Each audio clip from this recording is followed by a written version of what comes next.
I married a monster to save my father, and I had exactly 1 year to survive. They called him Rhett Blackwood, the rancher who broke men's spirits before he broke their bones. 3 counties feared his name, and on a cold October morning I became his wife. Not for love, for survival. My father's ranch was drowning in debt. Rhett offered one deal: marry him for a year, and he'd erase every dollar we owed. After 12 months, I could walk away free. I expected chains, I expected cruelty. What I got was far more dangerous. If you want to see how a contract became something neither of us could escape, stay until the end. Hit that like button and comment your city below so I can see how far this story travels. Now, let me tell you how it all began. The pen felt like it weighed 1,000 pounds. Clara Whitmore stared at the marriage certificate spread across the mahogany desk, her hand trembling as she held the fountain pen Rhett Blackwood had placed in front of her. The ink was already drying on his signature, bold, decisive strokes that looked more like a brand than a name. "You don't have to do this." Her father's voice cracked behind her. Thomas Whitmore stood in the corner of Rhett's study, his weathered hands clenched at his sides, his face gray with shame. At 56, he looked 70. The drought had aged him. The debt had broken him. Clara didn't turn around. If she looked at her father now, she'd cry. And she couldn't afford tears, not here, not in front of Rhett Blackwood. "Yes, I do," she whispered. She signed her name. The scratch of pen on paper sounded like a jail door closing. Rhett didn't smile, didn't gloat. He simply took the certificate, folded it with military precision, and placed it in a leather portfolio. Then he stood, all 6'3" of him, and extended his hand across the desk. "Mrs. Blackwood," he said quietly. Clara forced herself to meet his eyes. They were dark gray, like storm clouds over the mountains. Everyone said Rhett Blackwood's eyes were cold, dead, that you could see the violence in them if you looked close enough. But all Clara saw was calculation, control. She shook his hand. His grip was firm but not crushing. His palm was calloused from ranch work, warm against her cold fingers. "The truck's waiting outside," Rhett said, releasing her hand. "I'll have your things sent over tomorrow." That was it. No wedding reception, no guests, no celebration. Just a transaction, completed. The drive to Blackwood Ranch took 40 minutes along dusty roads that cut through endless stretches of scrubland and cattle pastures. Clara sat in the passenger seat of Rhett's black pickup truck, her hands folded in her lap, staring out at the landscape she'd known her entire life. This corner of Montana had been in her family for 4 generations. The Whitmore Ranch, what was left of it, sat on 300 acres that had once been 5,000. Her great-grandfather had built an empire here. Her grandfather had maintained it. Her father had lost it, piece by piece, to drought, debt, and bad luck. And now Clara had sold herself to save what little remained. "You're quiet," Rhett said. It was the first thing he'd said since they left town. Clara glanced at him. He drove with one hand on the wheel, his expression unreadable. He'd worn a black suit to the courthouse wedding, though he'd loosened his tie the moment they got in the truck. Even in formal clothes, he looked dangerous, powerful. "What do you want me to say?" Clara asked. "Most people talk when they're nervous." "I'm not nervous." It was a lie, and they both knew it. Rhett's mouth twitched, not quite a smile, but close.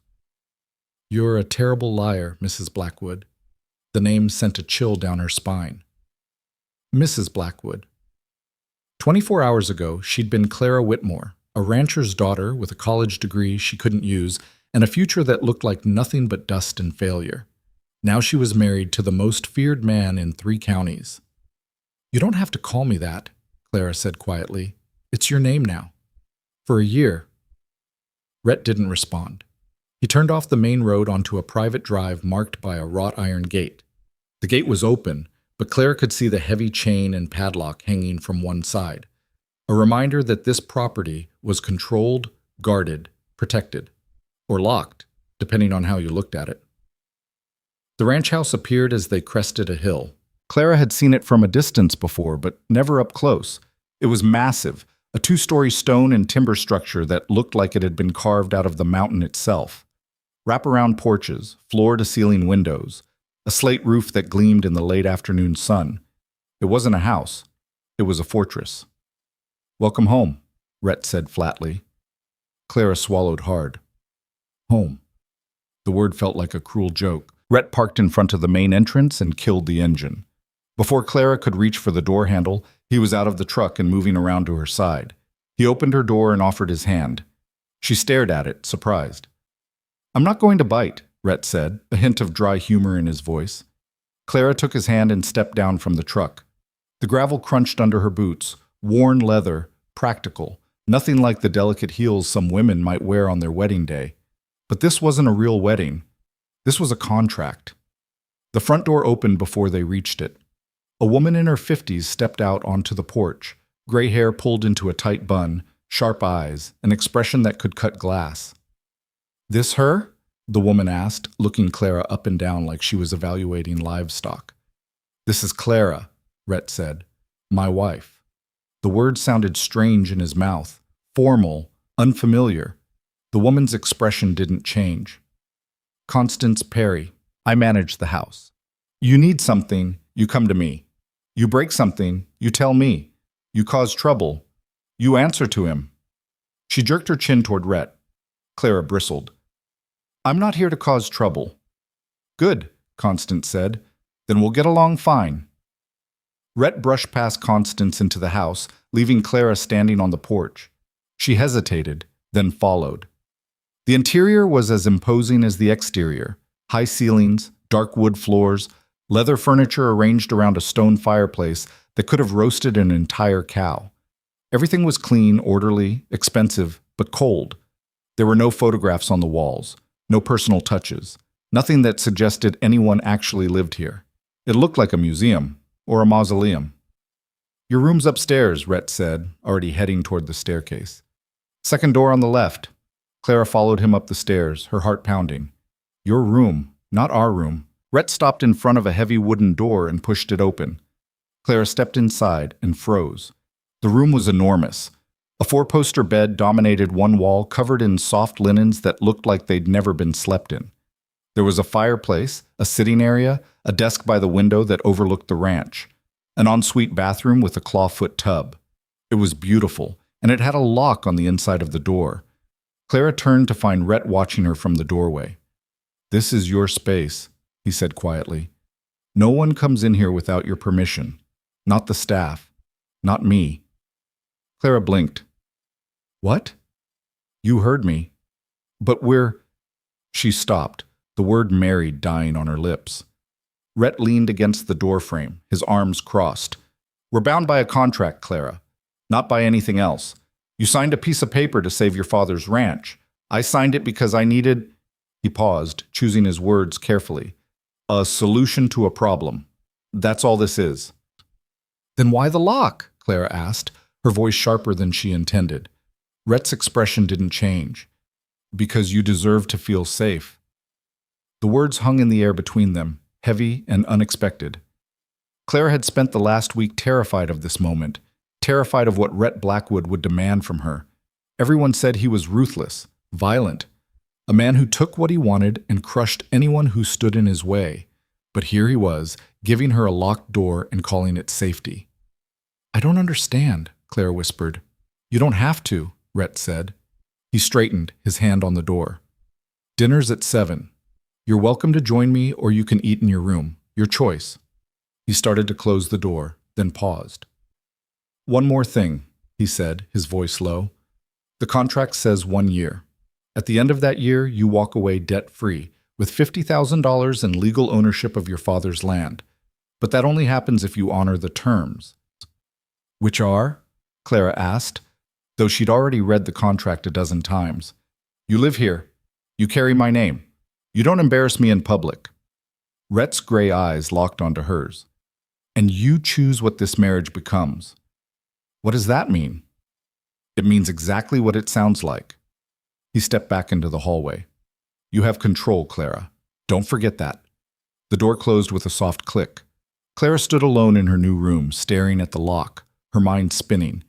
You choose what this marriage becomes. What the hell did that mean? She didn't go down to dinner.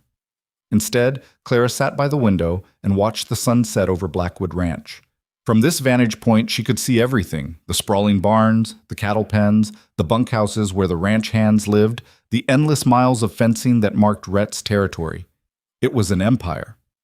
And now, at least on paper, she was part of it. A soft knock interrupted her thoughts.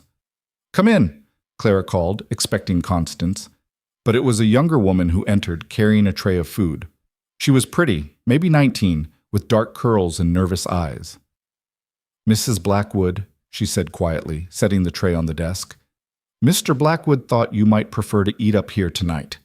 Clara's stomach growled at the smell of roasted chicken, vegetables, and fresh bread. She hadn't eaten since breakfast. "Thank you," Clara said. "What's your name?" "Lily, ma'am." "You don't have to call me ma'am, Lily. Clara's fine." Lily looked horrified.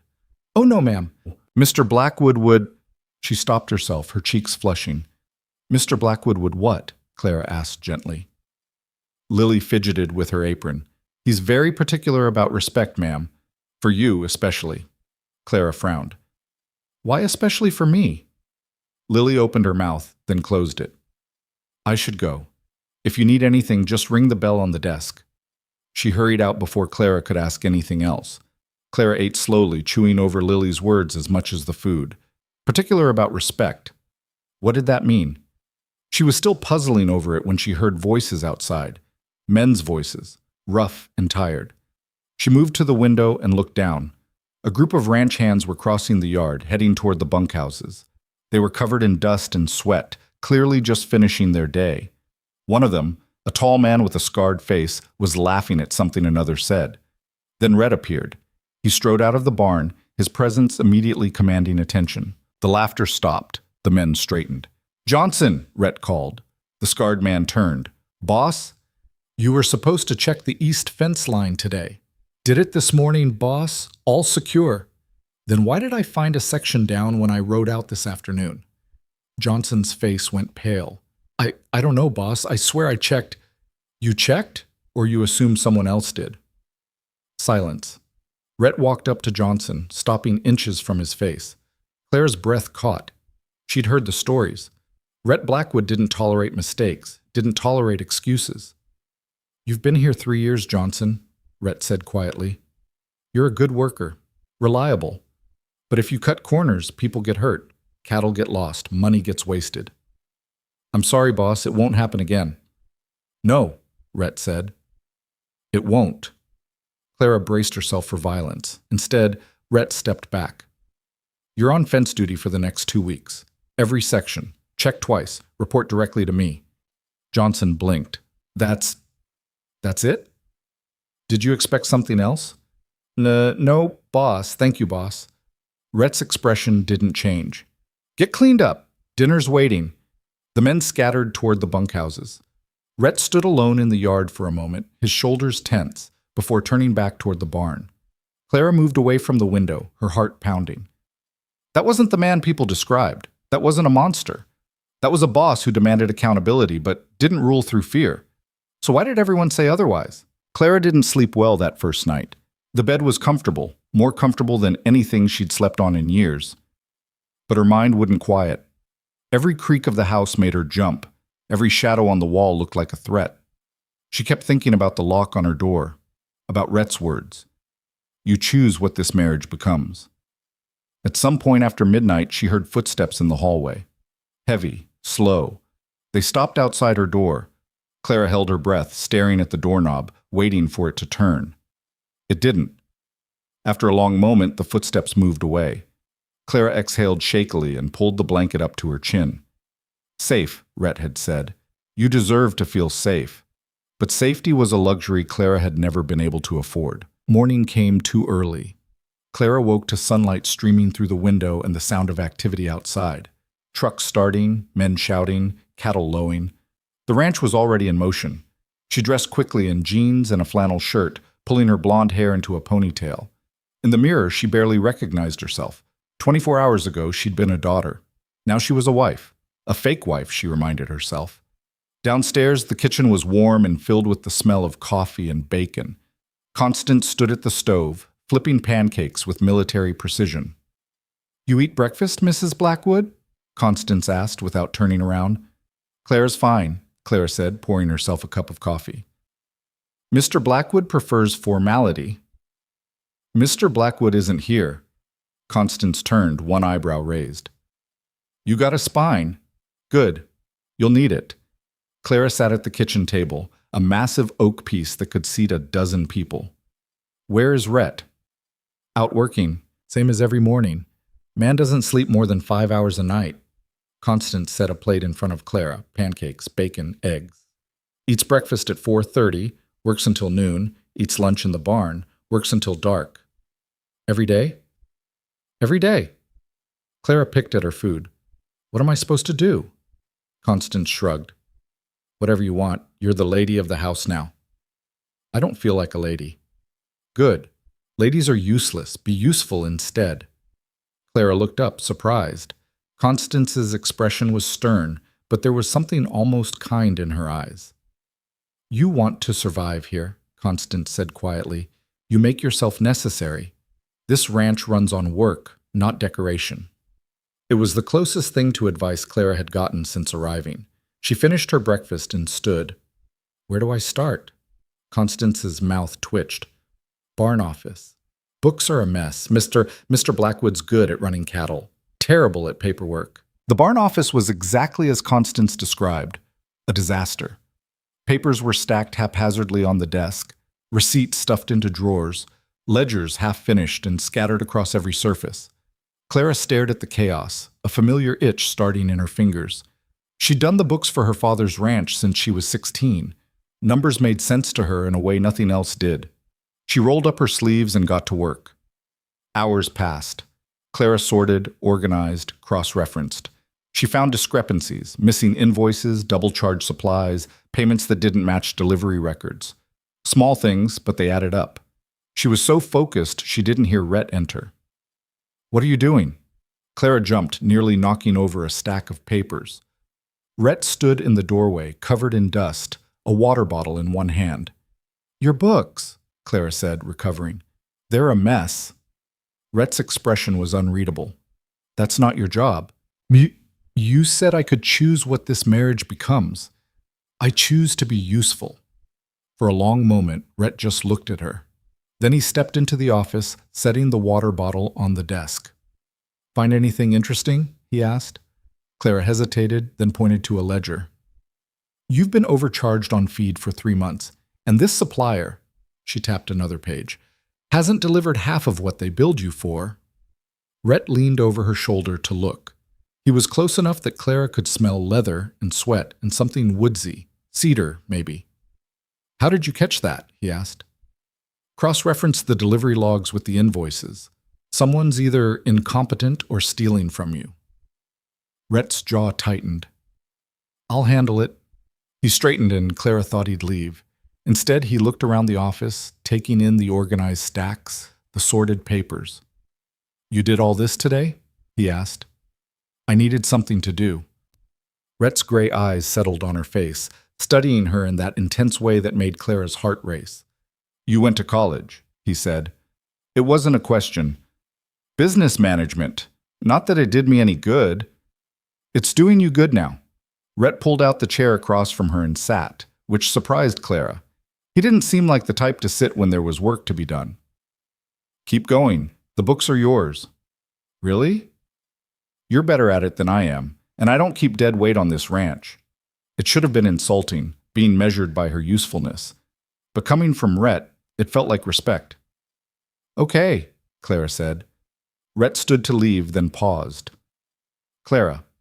It was the first time he'd used her first name. Yeah? Thank you.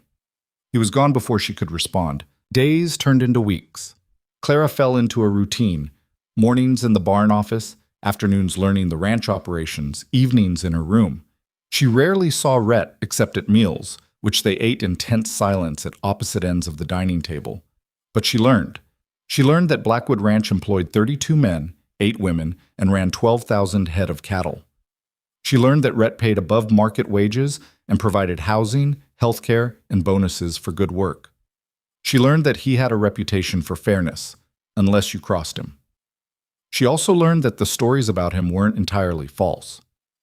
One afternoon, Clara was in the barn when she heard shouting. She stepped outside to find Rhett facing down a man she didn't recognize, 40s, red-faced, drunk. "You owe me, Blackwood," the man screamed. "You took my land, you son of a—" "I bought your land, Patterson," Rhett said coldly. "Fair price, you signed the papers." "Fair, you threatened me." "I offered you a choice. Sell to me or lose everything to the bank. You made your decision." Patterson lunged. Rhett sidestepped easily and caught the man's arm, twisting it behind his back with brutal efficiency. Patterson howled. "Get off my property," Rhett said quietly. "If you come back, I'll have you arrested." He released Patterson, who stumbled away, still cursing. Rhett stood watching until the man's truck disappeared down the road. Then his eyes found Clara.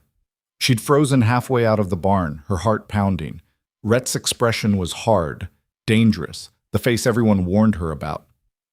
"He's a drunk and a fool," Rhett said, as if she'd asked. "Lost his land because he spent more on whiskey than feed. That's not my fault." "I didn't say it was," Clara replied. Rhett studied her, waiting for judgment. Fear. Clara didn't give him either. "Did you threaten him?" "I told him the truth. His bank was foreclosing. I offered to buy before that happened, so he'd walk away with something instead of nothing. He calls that a threat." "And if he'd refused?" "Then he'd have lost it all anyway." Rhett's voice was flat. "I don't apologize for being smart, Clara, or for surviving. I'm not asking you to." Something shifted in Rhett's expression. Surprise, maybe. Or recognition. "Most people would," he said. "I'm not most people."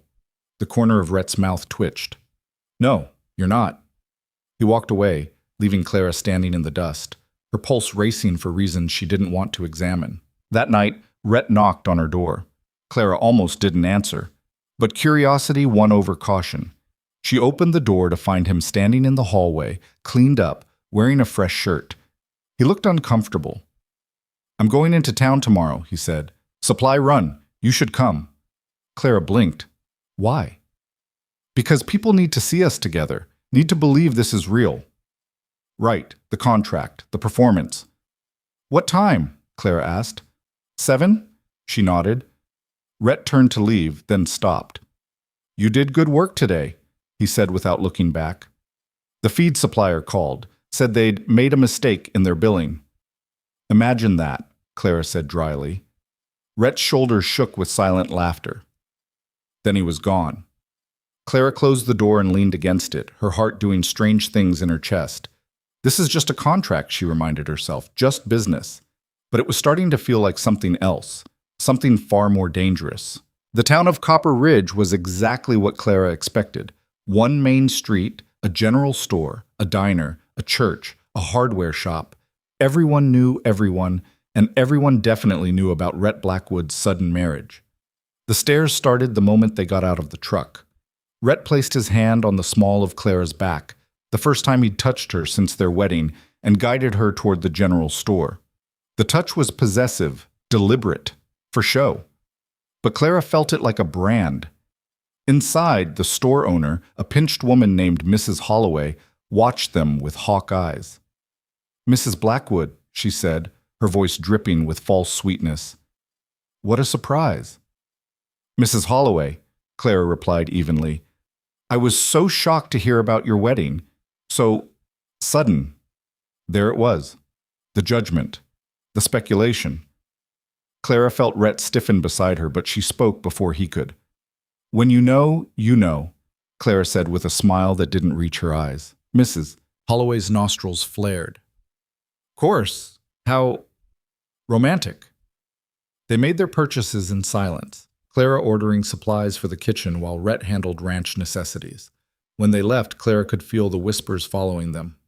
"That went well," Clara muttered once they were in the truck. "They'll talk no matter what we do," Rhett said, starting the engine. "Does it bother you?" "No." "Does anything bother you?" Rhett glanced at her, something unreadable in his eyes. "Yes." But he didn't elaborate.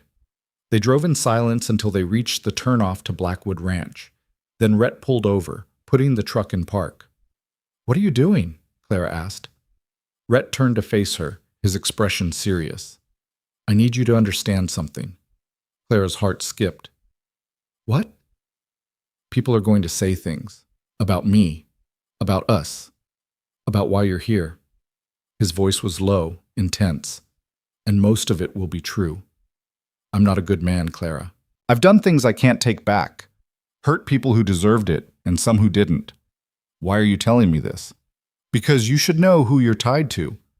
Rhett's gray eyes locked onto hers, and because when the year's up, you need to leave without looking back. Clara's breath caught. What if I don't want to? The words were out before she could stop them. Rhett's expression shuddered. You will.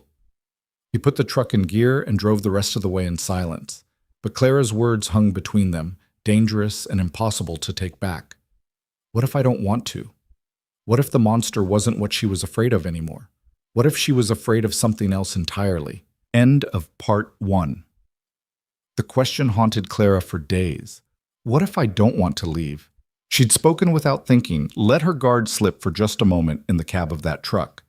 And Rhett had shut down immediately, his face going blank, his walls slamming back into place. You will, he'd said, as if it were inevitable, as if he'd already decided her future. Clara threw herself into work, spending longer hours in the barn office, reorganizing inventory systems, creating spreadsheets that tracked every dollar flowing through Blackwood Ranch. The numbers were safe, predictable. They didn't make her heart race or her breath catch, or her mind wander to dangerous places. But even numbers couldn't keep her from noticing things. She noticed the way Rhett always made sure she ate, sending Lily up with trays when Clara worked through dinner. Noticed how he'd quietly replaced the worn saddle she'd been using with a new one that fit her perfectly. Noticed how he positioned himself between her and any ranch hand who got too familiar, a silent warning that needed no words. She noticed, and she tried not to let it matter. 3 weeks after the supply run, everything changed. Clara was in the office when she heard the commotion, raised voices, the sound of truck doors slamming, boots running across gravel. She stepped outside to find chaos in the ranch yard. A pickup truck she didn't recognize sat at an angle near the barn, engine still running. Rhett stood in front of it, his entire body rigid with tension. Behind him, several ranch hands had formed a loose semicircle, their postures defensive. And between them, stumbling toward Rhett, was a young woman. She couldn't have been more than 19. Her clothes were torn, her face bruised and swollen, one eye nearly shut. Blood crusted at the corner of her mouth. She moved like every step caused pain. Please, the girl sobbed, reaching for Rhett. Please, you have to help me. He'll kill me if I go back.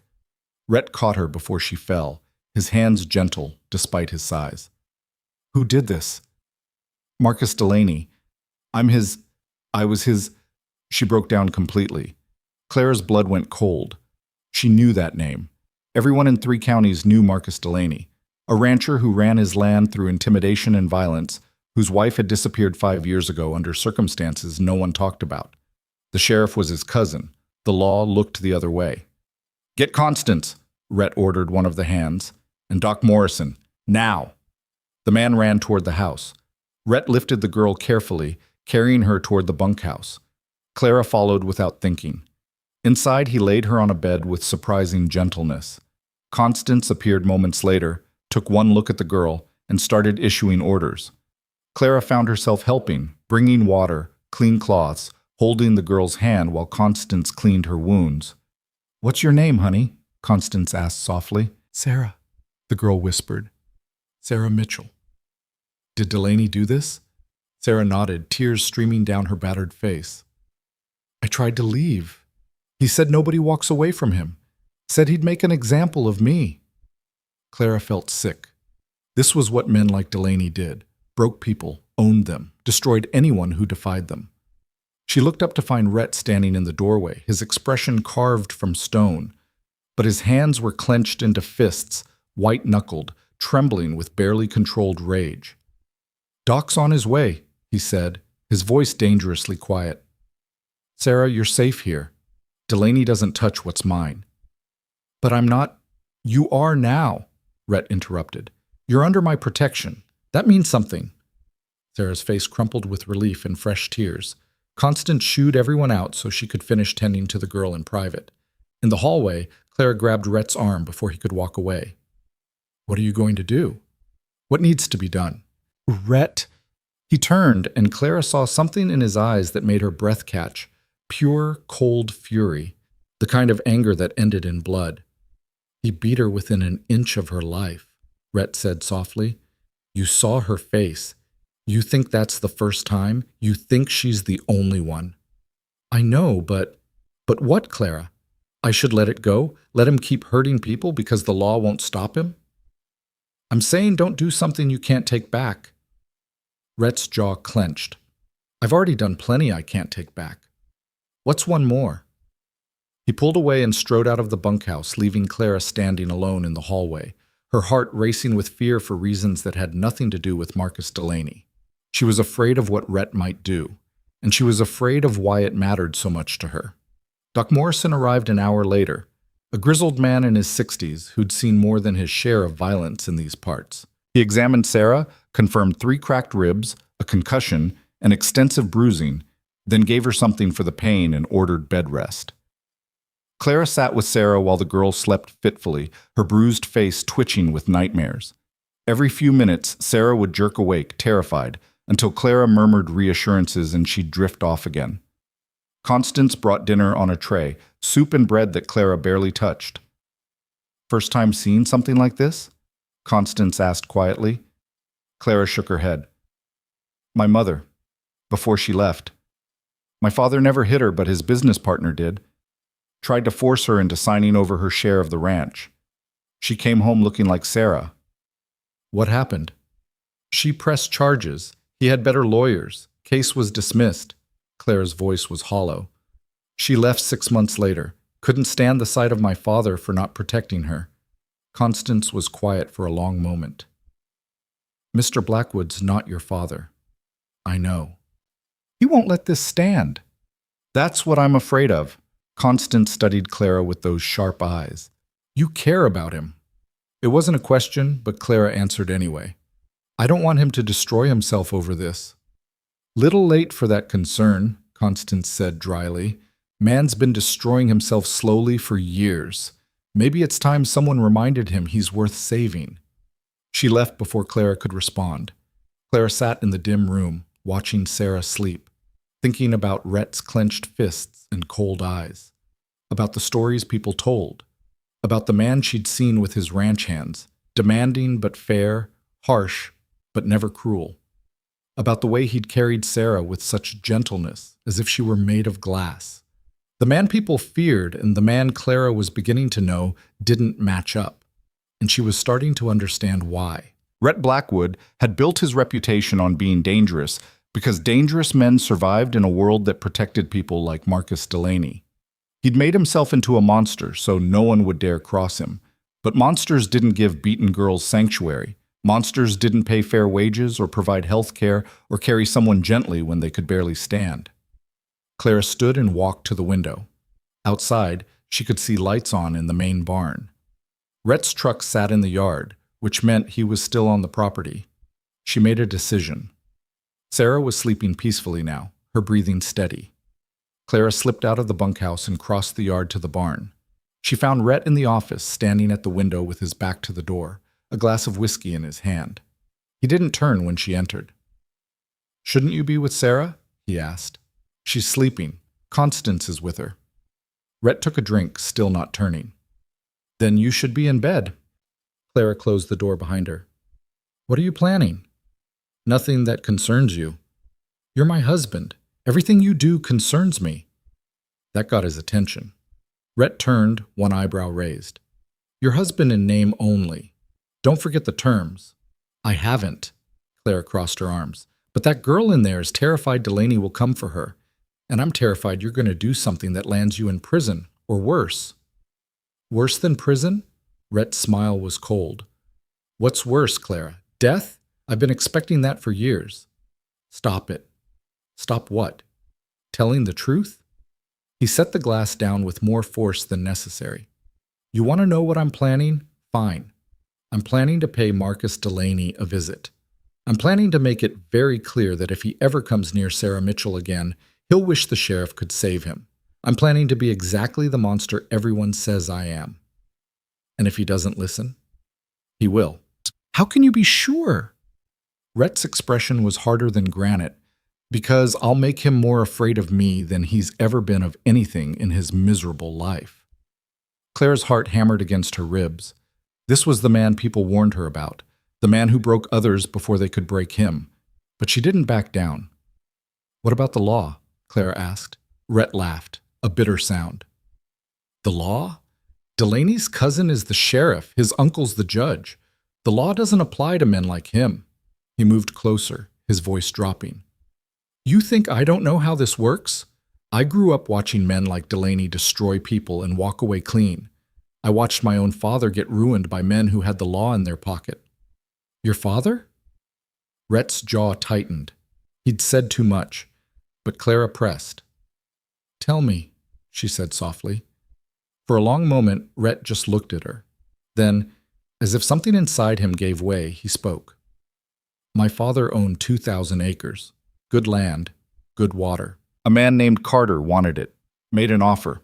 Dad refused. Rhett's voice was flat, emotionless. Carter accused my father of cattle theft. Had witnesses, paid ones. The judge was Carter's brother-in-law. Dad lost everything. The ranch, the land, his reputation.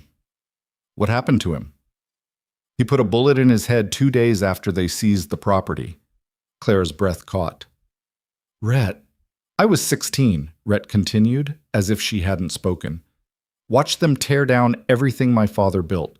Watched Carter move into our house like he'd earned it. Watched the law do nothing because the law only works if you can afford it. That's why you bought this ranch, Clara said, understanding dawning. That's why you're so ruthless, feared, hated? Rhett smiled without humor. I learned early that you either make yourself untouchable or you get destroyed. I chose survival. Clara stepped closer, closing the distance between them. But you're not like Carter. You're not like Delaney. Aren't I? I've ruined men, Clara. Taken their land when they couldn't pay debts. Made examples of people who crossed me. How is that different? Because you give people choices. You pay fair prices. You don't beat women or steal through lies. Clara's voice was fierce. You're hard, Rhett. You're demanding and sometimes cruel, but you're not evil. You don't know what I've done. Then tell me. Tell me the worst thing you've ever done. Rhett stared at her, something raw and dangerous in his eyes. When he spoke, his voice was barely above a whisper. 3 years ago, a man named Sullivan tried to organize my ranch hands. Wanted them to strike, refused to work unless I raised wages and improved conditions. Rhett's hands clenched. I offered to negotiate, agreed to most of his demands, but Sullivan didn't want compromise. He wanted to humiliate me, prove I could be beaten. What did you do? I found out he was skimming money from the workers' fund, the money they'd pooled for emergencies. He was stealing from the same people he claimed to protect. Rhett's expression was cold. I gave him a choice. Leave and never come back, or I'd press charges and make sure every ranch in 3 states knew he was a thief. That doesn't sound... I'm not finished. Rhett's voice cut like a blade. He chose to leave, but he was drunk, angry, crashed his truck on the way out of town, died on impact. Clara waited, sensing there was more. His daughter showed up here a year later, Rhett continued quietly. 15 years old, nowhere to go. The state wanted to put her in foster care. He paused. I gave her a job, paid for her to finish high school, made sure she had what she needed. Clara's throat tightened. Lily. Rhett's eyes widened slightly, surprised she'd made the connection. She's 19 now, saving for college, wants to be a teacher. You gave her a future. I took away her father. He took away himself, Clara said firmly. Rhett, you can't control what other people do. You gave him a choice, a fair one. What happened after was on him, not you. Tell that to Lily. Does she know? She knows her father worked here, knows he died, doesn't know the rest. Rhett's voice was raw, and I'll make sure she never does. Clara understood then, the weight Rhett carried, the reputation he'd built. It was armor and prison both, protecting him from the world while isolating him from any real connection. You're so determined to be the monster, Clara said softly, that you can't see when you're being human. Rhett's expression shuddered. Human doesn't survive out here. Then what am I doing here? What's Sarah doing here? Clara moved even closer, close enough to feel the heat radiating from his body. You could have turned her away, told her to go to the sheriff, to figure it out herself. But you didn't. You gave her sanctuary. That's different. How? Because she's innocent. Because someone needed to... He stopped himself. Someone needed to what? Protect her? Fight for her? Clara's heart was racing now. You're not a monster, Rhett. You're just a man who's too afraid to let anyone see it. Something cracked in Rhett's expression. For just a moment, Clara saw past all the walls, all the armor, to the man underneath. Lonely, guarded, desperate for connection but terrified of the cost. Then he stepped back, putting distance between them. Go to bed, Clara, he said quietly. This doesn't concern you. It does if you're planning to confront Delaney. It does if you're planning to do something that could get you killed. I can handle Delaney. I'm not worried about whether you can handle him. I'm worried about what handling him will cost you. Rhett's jaw tightened. Why do you care? The question hung between them, heavy with implications neither wanted to examine. Clara could have lied. Could have said she cared because they were married, because it was the right thing to do, because Sarah deserved justice. Instead, she told the truth. Because somewhere in the last month, you stopped being the monster I was afraid of, Clara said, her voice steady despite her racing heart. And I don't want to lose the man I'm starting to know. Rhett's eyes widened, genuine shock crossing his face. Clara, I'm not asking you to let Delaney go unpunished, Clara interrupted. I'm asking you to do it smart. Do it in a way that protects you and Sarah both. The law won't, then don't use the law.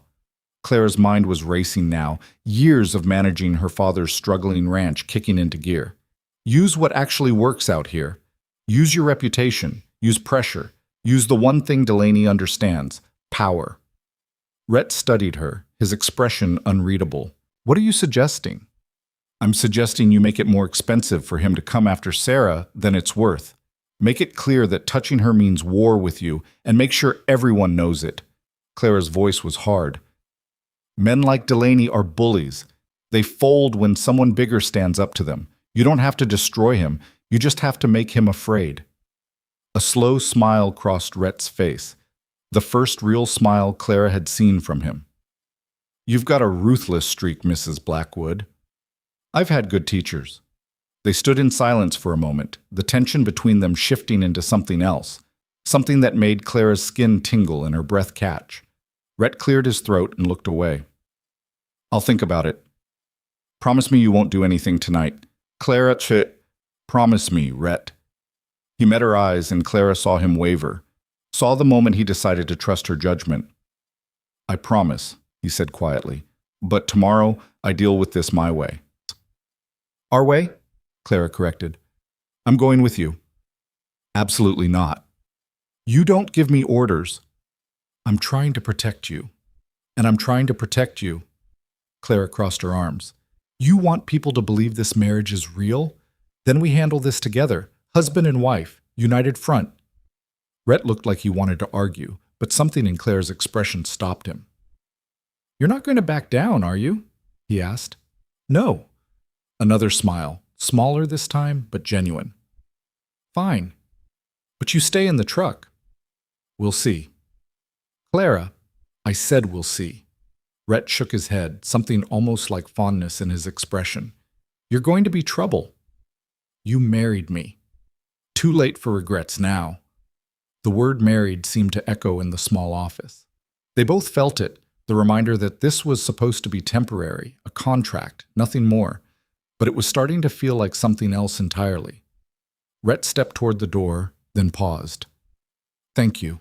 For what? For caring whether I survive tomorrow. His voice was rough. Been a long time since anyone did. He left before Clara could respond, the door closing softly behind him.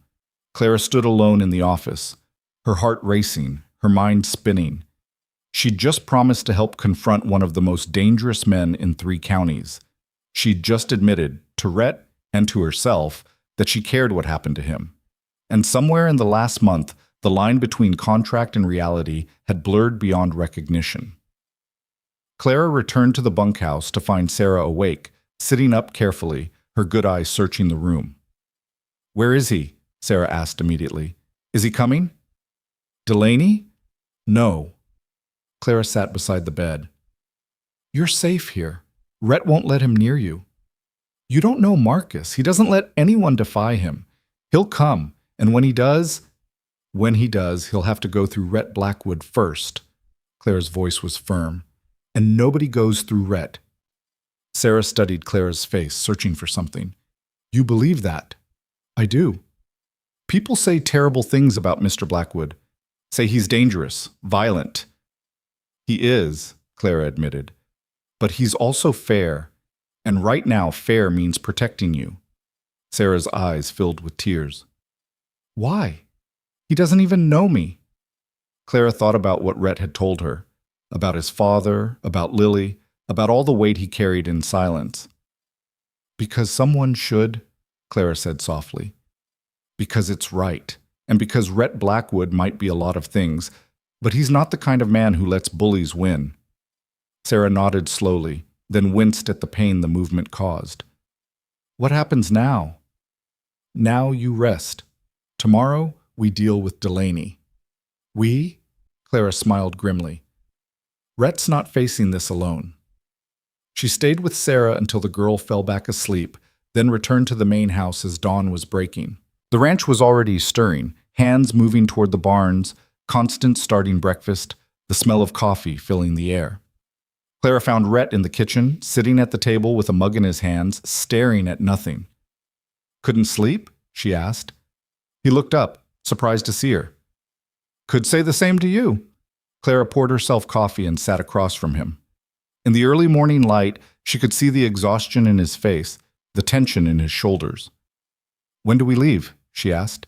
"Clara, I meant what I said. You're not—" "I'm going, Rhett.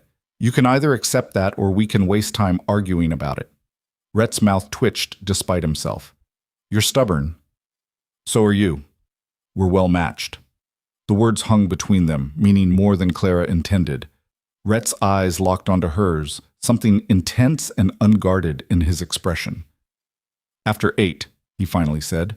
"Early enough to catch him before he starts drinking. Late enough that his men will be out working." "Good strategy." "I've done this before." "I know." Clara took a sip of coffee. "That's why I trust you." Rhett looked startled. "You trust me?" "With this? Yes." Clara met his eyes steadily. "You know what you're doing. And if I didn't, then we'd figure it out together." Rhett was quiet for a long moment. Then, so softly Clara almost missed it, he said, "I'm not used to together." "Neither am I," Clara admitted. "But maybe it's time we both learned."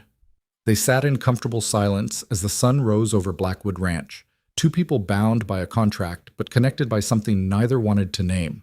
At 8 o'clock, they climbed into Rhett's truck. Clara wore jeans and a simple blouse, her hair pulled back.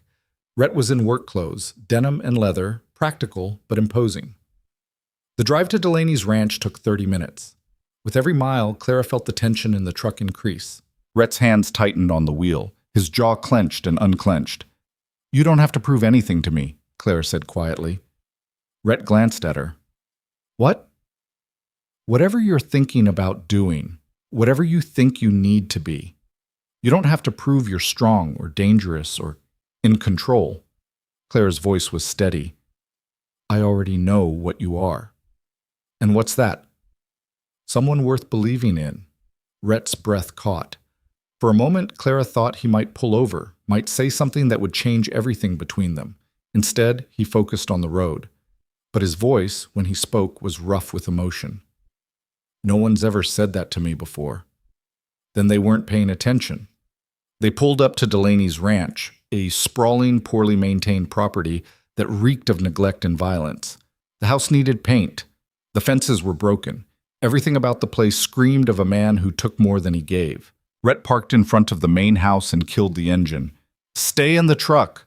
"Rhett, please." He turned to face her, his expression serious. "I need to know you're safe. I can't focus if I'm worried about protecting you." Clara wanted to argue, but she saw the genuine fear in his eyes, not for himself, but for her, and relented. Fine, but if I hear anything that sounds like violence, I'm coming in. Fair enough. Rhett climbed out of the truck. Before he closed the door, Clara called his name. Yeah? Come back to me, she said. The words were out before she could stop them. Simple, honest, dangerous. Rhett's expression softened into something that made Clara's heart ache. I will, he promised. Then he was walking toward the house, his shoulders set, every inch the dangerous man people feared. Clara watched through the windshield, her heart in her throat, as Rhett knocked on the door. It opened to reveal Marcus Delaney, a big man, thick through the middle, with a red face and mean eyes. Even from the truck, Clara could see the cruelty in his expression. She couldn't hear what was said, but she saw Delaney's face darken with anger, saw him step forward aggressively, saw Rhett plant his feet and refuse to back down. The conversation lasted 5 minutes. 5 minutes where Clara barely breathed, watching for any sign of violence, ready to intervene despite her promise. Then Rhett said something that made Delaney's face go pale. The bigger man actually stepped back, his bravado crumbling. Rhett turned and walked back to the truck, calm and controlled, as if he'd just finished a business meeting. He climbed in, started the engine, and drove away without a word. They were halfway home before Clara couldn't stand it anymore. What did you say to him? Rhett's expression was grim. I told him Sarah Mitchell was under Blackwood protection, that if he came near her, I'd make sure every rancher in Montana knew what kind of man beats women, that I'd spread the story so far and so wide no one would do business with him. Did he believe you? I also told him I had photos of what he did to Sarah, that if anything happened to her, anything at all, those photos would end up with every newspaper between here and Denver, along with the names of 3 other women he'd hurt. Clara's eyes widened. Do you actually have photos? Doc Morrison took them when he examined her, part of the medical record. Rhett's voice was hard. And I do have names. It wasn't hard to find women willing to talk once they knew they'd be protected. So you have leverage. I have enough to ruin him, and he knows it. Clara studied Rhett's profile, the hard line of his jaw, the tension in his shoulders. You didn't threaten violence. No. But you made him more afraid than violence ever could. Rhett glanced at her. You told me to be smart, to use power instead of fists. I didn't think you'd actually listen. A small smile crossed Rhett's face. Maybe you're a good influence. They drove in silence for a while. Then Clara spoke again. Thank you. For what? For trusting me. For choosing a different way. Clara's voice was soft. For proving that the man I see is real. Rhett pulled the truck over suddenly, putting it in park. He turned to face Clara, his expression intense. I need you to understand something, he said quietly. The man you see, the one who listens to you, who gives people second chances, that's not who I was before you came here. Clara's breath caught. Rhett, you make me want to be better, he continued, his voice rough. You make me think maybe I don't have to be the monster everyone expects, and that scares me more than anything Delaney could do. Why does it scare you? Because in 10 months, you're going to leave, and I don't know who I'll be when you're gone. The confession hung between them, raw and vulnerable. Clara's heart hammered against her ribs. She should pull back, remind him this was a contract, reinforce the boundaries they'd agreed to. Instead, she reached across the space between them and took his hand. Then let's not think about 10 months from now, she said softly. Let's just think about today. Rhett's fingers tightened around hers, his thumb brushing across her knuckles in a gesture so tender it made Clara's chest ache. Today, he repeated, as if testing the word. I can do today. They sat like that for a long moment, hands clasped, something unspoken but undeniable building between them. Then Rhett released her hand and put the truck in gear, driving them home. But Clara knew something had shifted. The walls between them had started to crack, and neither of them was sure if that was salvation or destruction. The change was subtle at first, small things that Clara noticed but didn't let herself name. The way Rhett's eyes would find her across the ranch yard, tracking her movements like he needed to know she was safe. The way he started taking his coffee at the kitchen table instead of in the barn, timing it so they'd cross paths in the morning. The way his hand would linger at the small of her back when they walked together, no audience to perform for, no reason except that he wanted to touch her. Clara told herself it meant nothing. They were playing a part, fulfilling a contract. But contracts didn't make your heart race. Contracts didn't make you lie awake at night wondering what it would feel like if he knocked on your door. Contracts didn't make you wish that 12 months could somehow become forever. 2 weeks after the confrontation with Delaney, spring arrived in Montana with unexpected fury. The temperature climbed, snow melted in rushing torrents from the mountains, and storm clouds gathered on the horizon like a promise of violence. Clara stood on the porch of the main house, watching the sky darken. The air felt electric, heavy with the weight of rain that hadn't fallen yet. "Storm's coming," Constance said behind her. "Big one by the looks of it." Clara had grown up in Montana. She knew what spring storms could do: flash floods that washed away fences and livestock, lightning that started fires even in the wet, winds strong enough to tear roofs off buildings. "Where's Rhett?" Clara asked. "East pasture?" "Checking the cattle before it hits." Constance's voice was tight with worry. "Should have been back an hour ago." Clara's stomach clenched. The east pasture was 5 miles out, rough terrain, difficult to navigate even in good weather. If the storm hit while Rhett was out there. "I'm going after him," Clara said, already moving toward the barn. "You'll do no such thing," Constance called. "He'll be back. Man's weathered worse than this." But Clara was already saddling her horse, a gray mare named Duchess that she'd been riding for weeks. Her hands moved with practiced efficiency, tightening the girth, adjusting the stirrups, checking the bridle. She was halfway out of the barn when Constance appeared with a rain slicker and a handheld radio. "You're as stubborn as he is," Constance muttered, shoving them at Clara. "Take these. And if you get yourself killed, I'm never forgiving either of you." Clara pulled on the slicker and clipped the radio to her belt.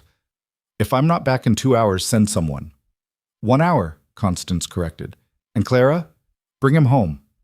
The words carried weight beyond their simple meaning. Bring him home. Not just to the ranch, but to something more. To a place where he wasn't alone anymore. Clara nodded and swung into the saddle. The ride to the east pasture was harder than she expected. The wind had picked up, whipping her hair across her face, making Duchess dance nervously beneath her. Thunder rumbled in the distance, a low warning that time was running out.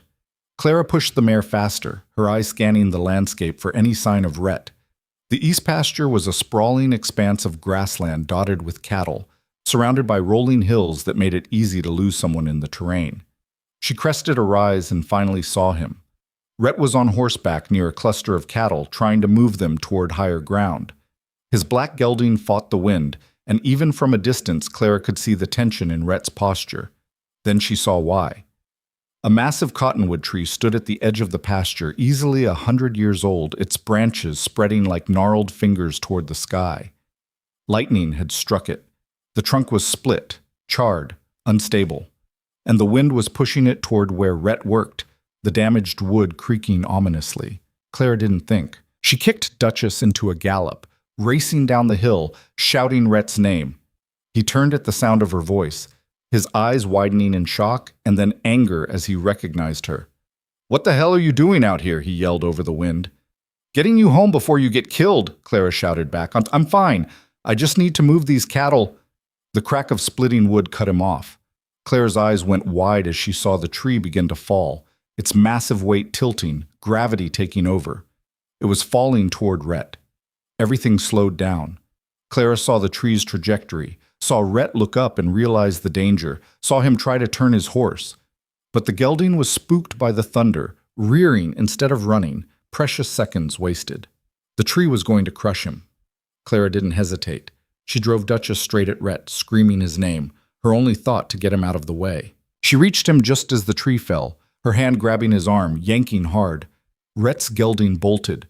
Rhett tumbled from the saddle, Clara's momentum pulling him sideways.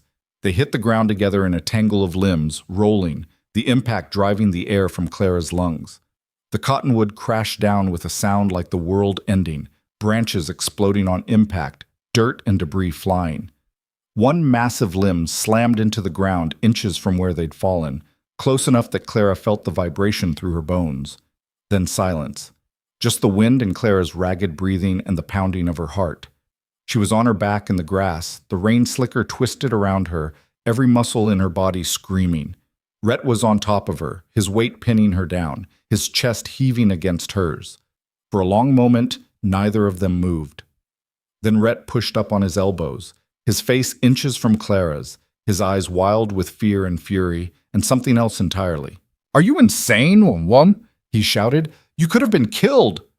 "So could you," Clara shot back. "I was handling it. You were about to be crushed by a tree. And your solution was to ride into danger?"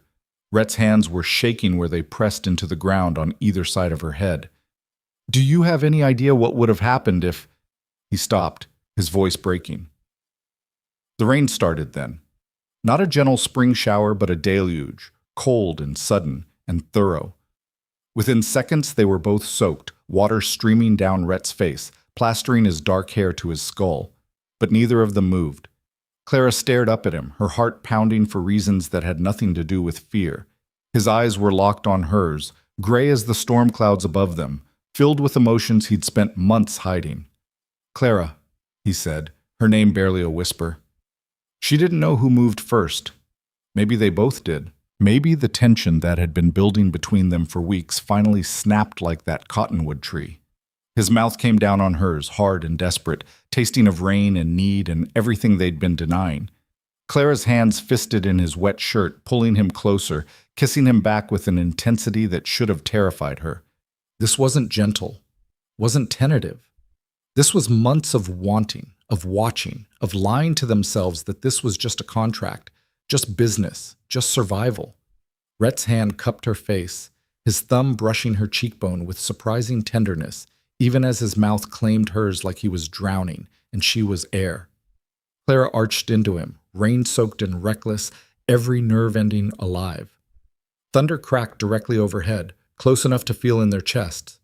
Rhett pulled back, his forehead resting against hers, both of them breathing hard. "We need to get out of this storm," he said roughly. "Probably," Clara agreed. Neither of them moved. Rhett's eyes searched hers, looking for something, permission, confirmation, a sign that she wanted this as much as he did. Clara answered by pulling his mouth back to hers. This kiss was different, slower, deeper, a claiming that went beyond physical, beyond the moment, into territory that should have terrified them both. Lightning split the sky, illuminating them in stark white light. The horses had run off, the cattle were scattered, the rain was turning the ground to mud beneath them, and Clara had never felt more alive. Rhett broke the kiss again, his voice strained. "Clara, if we don't move now—" "Then don't move," she whispered against his mouth. She felt him shudder, felt the control he was so famous for fracture and splinter. His hand slid into her wet hair, tilting her head back, his mouth moving to her throat, her jaw, the sensitive spot behind her ear. Clara's breath caught. Her fingers dug into his shoulders, holding on as the world spun around them. "Tell me to stop," Rhett said against her skin, his voice ragged. "Tell me this is a mistake." "I can't," Clara said honestly, "because it doesn't feel like one." Rhett pulled back to look at her, rain streaming down his face, his expression raw and vulnerable in a way she'd never seen. "I'm going to ruin you," he said quietly. "You know that, right? You're going to leave in 9 months and you're going to hate me for making this complicated. Or you're going to hate me for making you feel something you didn't want to feel." "Too late for that." His thumb traced her lower lip. "I've been feeling things since the day you walked into my study and signed your name with your hand shaking." Clara's heart stopped. "How long? How long have I wanted you, or how long have I been falling for you?" The question hung between them, dangerous and irrevocable. Another crack of thunder, closer this time. The rain intensified, cold enough to hurt. Rhett cursed under his breath and stood, pulling Clara to her feet. "We need shelter. Now." He was right. The storm was getting worse, lightning striking so close Clara could smell the ozone. They needed to find cover before they were electrocuted, or hypothermic, or both. Rhett grabbed Clara's hand and started running, pulling her toward a rocky outcropping she hadn't noticed before. It was barely a cave, more of an overhang with enough space for 2 people to huddle beneath, but it would keep them out of the worst of the weather. They ducked inside, both of them dripping, shivering, pressed close together in the small space. Outside, the storm raged with primitive fury. Clara's teeth were chattering. Rhett pulled off his soaked jacket and wrapped it around her shoulders, even though he was just as cold. "That doesn't help," Clara protested. "You need it too." I need you not to freeze," Rhett said, rubbing her arms briskly to generate heat. "Can't have my wife dying of pneumonia. Bad for my reputation." The word wife should have been a reminder of their arrangement. Instead, it felt like a promise. "Is that all you care about? Your reputation?" Clara asked through chattering teeth. Rhett's hands stilled. When he spoke, his voice was low and serious. "No, that's the last thing I care about." They sat pressed together, sharing body heat, watching the storm unleash its fury. Lightning struck the fallen cottonwood, setting it ablaze despite the rain. Fire and water warred for dominance while Clara and Rhett huddled in their rocky shelter. "Tell me something true," Clara said suddenly. Rhett looked at her. "What?" "Something you've never told anyone. Something real." He was quiet for so long, Clara thought he wouldn't answer. Then, in the flickering light from the burning tree, he spoke. "I'm terrified of losing you." Clara's breath caught. "Rhett, I know what the contract says. I know you're leaving. I've known it from the beginning." His voice was rough. "But somewhere between you organizing my books and standing up to Delaney and riding into a storm to save my life, I stopped thinking about the end date. What are you thinking about instead? How to make you stay." The confession hung between them, vulnerable and impossible. Clara's heart hammered against her ribs. She should pull back, should remind him this was temporary, should protect them both from the hurt that was coming. Instead, she turned in his arms and kissed him. This kiss was different from the desperate collision in the rain. This was deliberate, intentional.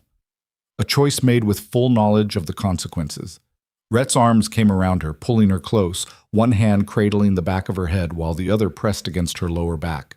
He kissed her like she was precious, like she was his, like the 9 months they had left could somehow be enough. Clara poured everything she couldn't say into that kiss, all the fear and wanting and dangerous feelings she'd been denying, all the moments she'd caught herself staring at him across the dinner table, all the nights she'd stood at her locked door, wondering what would happen if she opened it. When they finally broke apart, both breathing hard, Rhett's forehead rested against hers. "This is a terrible idea," he said. "Probably the worst," Clara agreed. "We should stop." "We should." Neither of them moved. Outside, the storm began to ease. The rain slowed from a torrent to a steady drumming. The lightning moved farther away, thunder rumbling in the distance. The burning tree hissed and smoked as water doused the flames. They stayed in their shelter long after the immediate danger had passed, wrapped around each other, neither willing to let go. Finally, reluctantly, Rhett pulled back. "We should get back," he said. "Constance will send a search party." Clara nodded, even as every part of her wanted to stay in this moment, in this space where the outside world didn't exist, and they were just two people who'd stopped pretending they didn't care. They emerged from the overhang to find the storm had passed, leaving behind muddy ground and a freshly washed sky. Their horses had returned, standing nearby, looking thoroughly annoyed at the whole situation. Rhett helped Clara into her saddle, his hands lingering at her waist. Their eyes met, and Clara saw her own conflict reflected in his face. They'd crossed a line. There was no going back. The ride home was quiet, not uncomfortable, but weighted with everything unsaid. What did this mean? Where did they go from here? Did one kiss, well, several kisses, change the terms of their agreement? Clara didn't have answers, and from the tension in Rhett's shoulders, neither did he. They reached Blackwood Ranch as the sun broke through the clouds, painting everything gold. Constance was waiting on the porch, her arms crossed, her expression torn between relief and fury. 2 hours, she said as they dismounted. "Do you have any idea?"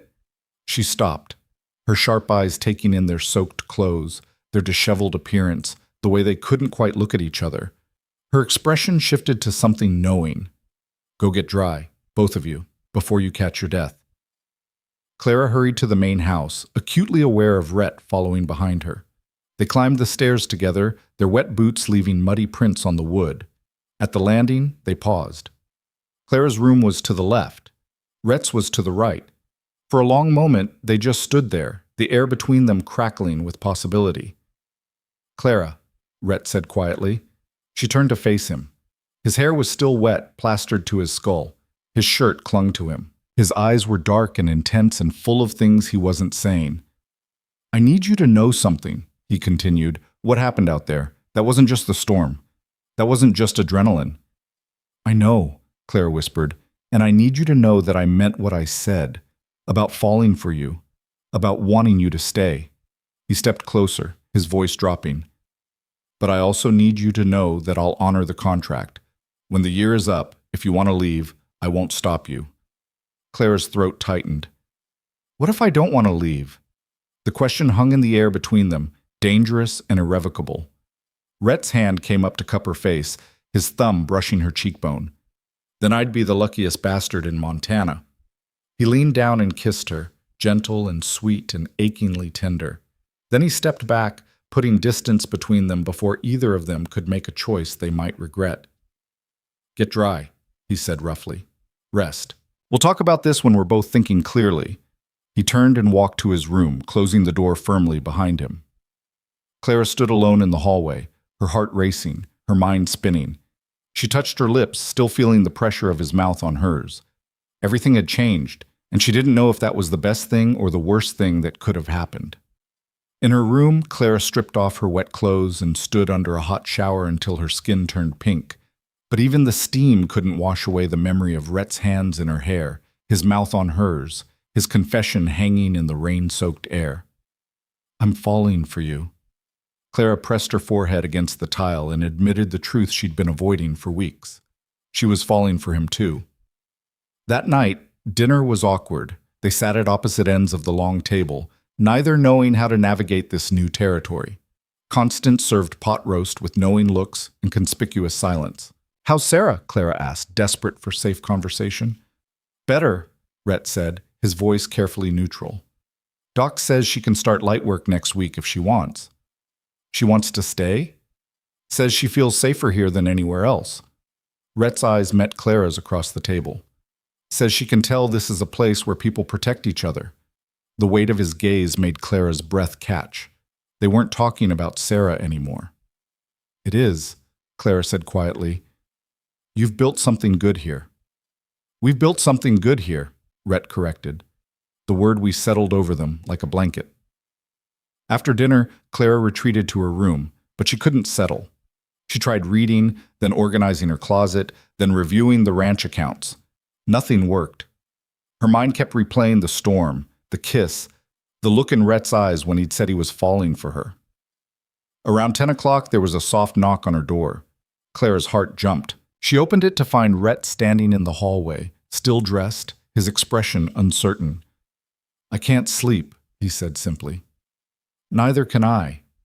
They stood there, the locked door between them suddenly feeling like a mockery. Clara had locked it to feel safe from him. Now the only thing she wanted was to let him in. "Can we talk?" Rhett asked. Clara stepped back, opening the door wider. Rhett entered her room for the first time since that first day when he'd given her the space and the lock and told her she had control. He'd kept that promise. He'd never pushed, never demanded, never crossed the boundary she'd set. Until now. Until she invited him to. Rhett moved to the window, staring out at the dark landscape. Clara sat on the edge of her bed, waiting.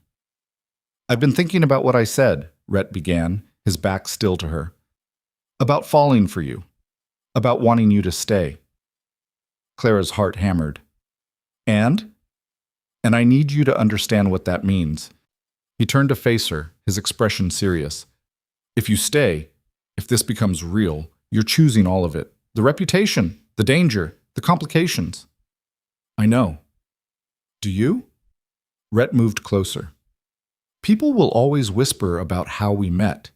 They'll always question whether you're here by choice or because I forced you. They'll always see me as the monster who bought himself a wife."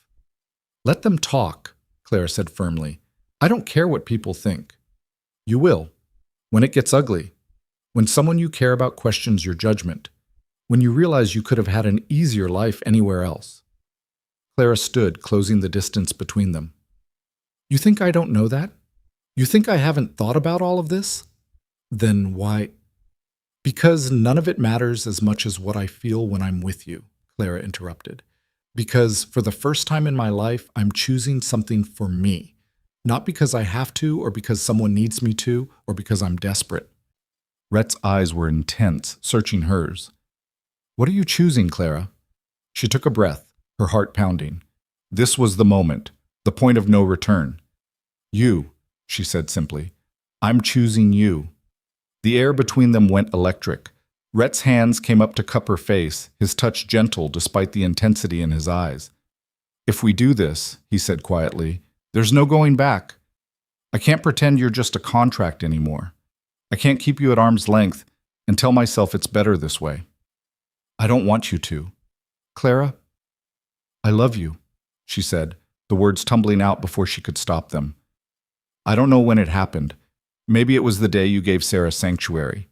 Maybe it was when you listened to me about Delaney. Maybe it was the first night when you gave me a lock and told me I had control. But it happened. And I'm done pretending it didn't. Rhett's breath caught. For a moment, he just stared at her, his expression a mixture of wonder and disbelief and something that looked like pain. Then he kissed her. This kiss was different from all the others. This wasn't about desperation or storm-fueled passion or adrenaline. This was about choice, about two people who'd built something real in the space between a contract and a marriage. Rhett's hand slid into her hair, tilting her head back, deepening the kiss.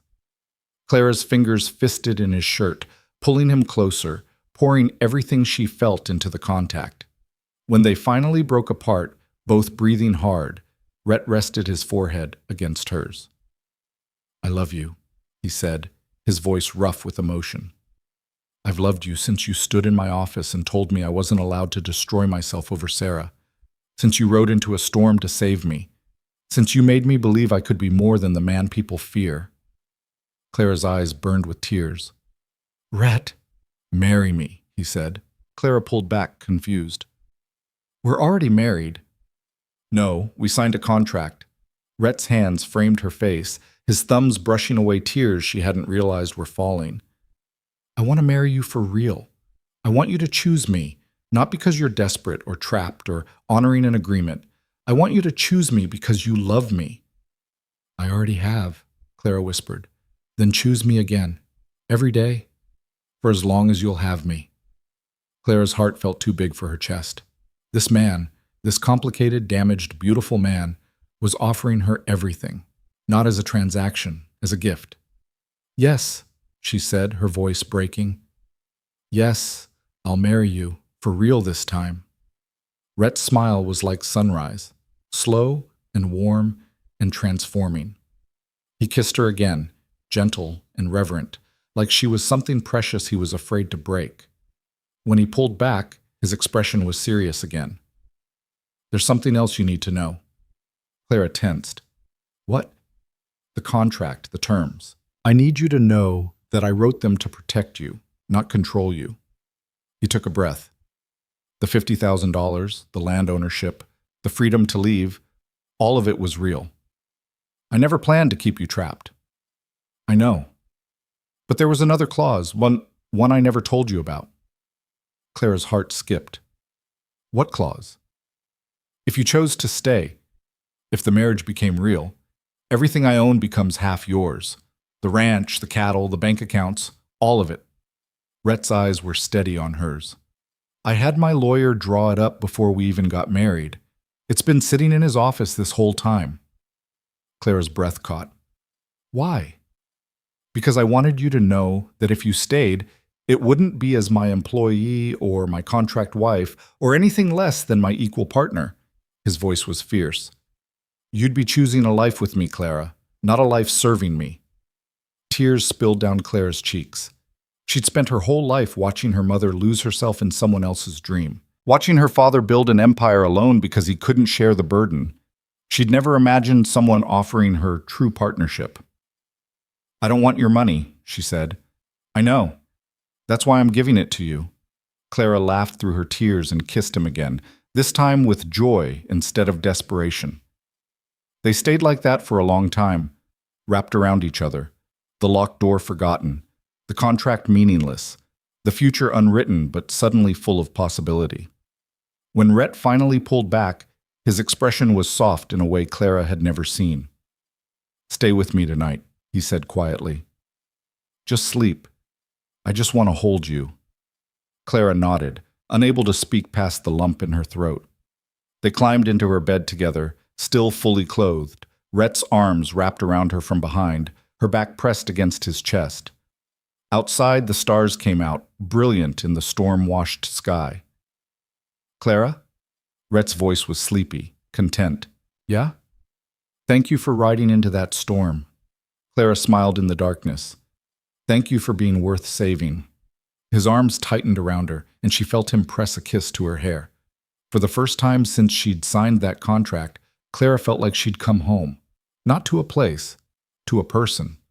And in 9 months, or 90 years, she had no intention of leaving. Clara woke to sunlight streaming through the window and the unfamiliar warmth of another person beside her. For a moment she didn't move, just lay there feeling Rhett's steady breathing against her back, his arm heavy across her waist, the solid presence of him grounding her in a way nothing else ever had. This was real. They were real. She turned carefully, not wanting to wake him. In sleep, Rhett's face was softer, younger, the hard lines of control and vigilance smoothed away. His dark hair fell across his forehead. His jaw, usually clenched with tension, was relaxed. He looked peaceful, happy. Clara's chest tightened with emotion so fierce it hurt. Rhett's eyes opened slowly, focusing on her face.